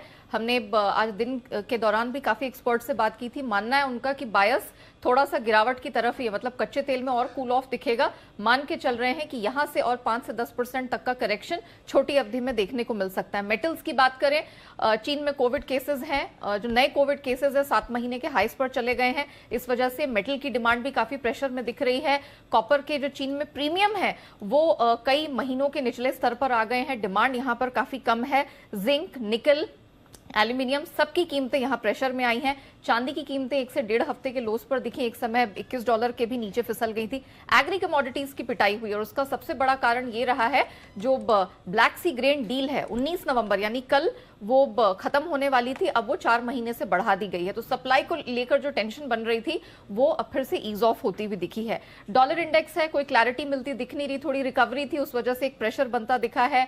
अमेरिका में फिर से ऐसे संकेत मिल रहे हैं कि शायद से यहाँ पर ब्याज दरें हैं वो तेजी से बढ़ा दे। एंड चीन, यूरोप, ये दो ऐसे एरियाज है जहां पर मंदी की बात लगातार हर रिपोर्ट में निकल कर आ रही है। तो ये सारे फैक्टर्स हैं जो पूरे कमोडिटी बाजार में प्रेशर का काम कर रहे हैं और सारी कमोडिटीज इस हफ्ते वीकली लॉसेस दर्ज करने वाली हैं। तो ये है आपके लिए बड़ा वीकली लॉस आ रहा है अक्रॉस कमोडिटीज। एक और राहत की बात है जिसको हम सुबह बात कर रहे थे, स्पेशली कच्चा तेल जो 90 के नीचे अक्टूबर के बाद, और इस हफ्ते ऑलरेडी 9% की गिरावट आ गई। आशा करते हैं कि आज शाम को कोई नेगेटिव सरप्राइज यहाँ पर नहीं आए और जो ये दबाव बना हुआ है वो बना रहे। इनफैक्ट ये जो रशिया के कमेंट्स हैं, अगर उस पर कुछ पॉजिटिव रिस्पॉन्स यूएस का आता है तो फिर और पॉजिटिव है कच्चे तेल के लिए। शुक्रिया नेहा, ये सारी डिटेल्स हमारे साथ शेयर करने के लिए।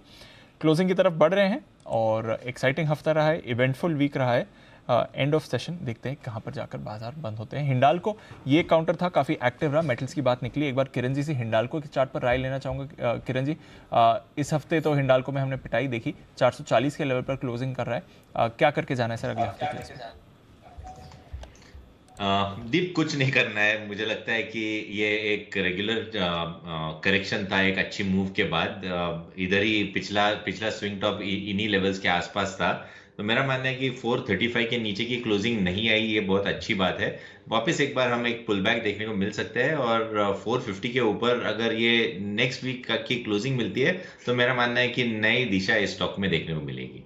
ओके, तो ये है आपके लिए हिंडाल्को। एक्साइड इस हफ्ते का स्टार रहा है। एक्साइड, अमर राजा दोनों में अच्छी मूव रही है, बट एक्साइड में इन पर्टिकुलर आपने एक बढ़िया मूव आती हुई देखी है। आज सुबह सिद्धार्थ जी भी यहाँ पर खरीदारी की राय दे रहे थे। मुदे जी, एक्साइड जरा बता के जाएं, 7% आई थिंक इस हफ्ते ऊपर रहा है, आज थोड़ा सुस्त है जरूर, क्या करना है सर इसमें? सॉरी दीप, मैं स्टॉक पे बात नहीं कर पाऊंगा क्योंकि हमने अपने क्लाइंट्स को दिया हुआ है, तो आज बात नहीं।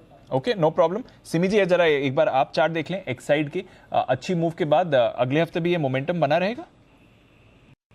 अब दीपांशु, मैं एक ट्रेलिंग स्टॉप लॉस फॉलो करने के लिए कहूंगी क्योंकि थोड़ा सा ऊपरी लेवल से थोड़ा सा तो प्रॉफिट टेकिंग देखने को मिला है, पर मुझे लगता है कि जब तक ये स्टॉक 184-82 के ऊपर रहता है तब तक शायद कोई टेंशन नहीं होना चाहिए।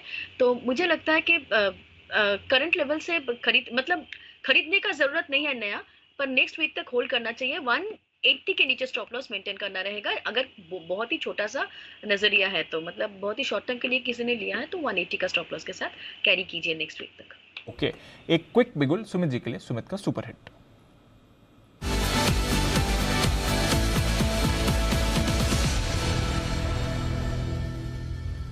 बताएं सर। दीपांशु, भाई का स्टॉक रडार पे आया है, 274 रुपीज 10 पैसा अभी भाव चल रहा है। स्टॉक का नाम है Mahindra holiday resort limited, MHRIL। Mahindra holiday के अंदर यहां से एक मोमेंटम बन रहा है। पिछले कुछ दिनों की गिरावट के बाद जस्ट अभी मोमेंटम बनना स्टार्ट हुआ है। मेरे को लग रहा है कि स्टॉक यहां से 10 से 15 रुपए का मूव ऊपर की तरफ दिखा सकता है। यहां पे खरीदारी करें, 265 रुपए का इसके अंदर नीचे में स्टॉप लॉस लगाएं। महिंद्रा हॉलिडे के अंदर जो यहां से ऊपर का मूव देखने को मिल सकता है उसके अंदर जो टारगेट्स देखने को मिलेंगे, 285 रुपए का इसका पहला टारगेट बनेगा। 285 रुपए का लेवल भी ब्रेक होना चाहिए और 290 रुपए तक के लेवल नेक्स्ट वीक में महिंद्रा हॉलिडे में देखने को मिलने चाहिए। खरीदारी करें 265 के स्टॉप लॉस से, 285 से 290 के टारगेट्स के लिए। ओके, तो यह है महिंद्रा हॉलिडेज, खरीदारी करके जाएं इस काउंटर पर। आइए फिर क्लोजिंग की तरफ बढ़ते हैं। इवेंटफुल हफ्ता रहा है बाजार के लिए। 3 दिन कंसोलिडेशन इंडेक्स लेवल पर जरूर आपने देखा है, बट बैंक निफ्टी ने नए रिकॉर्ड्स छुए हैं, पहली बार 42,000 के ऊपर गया, 42,000 के ऊपर क्लोजिंग दी।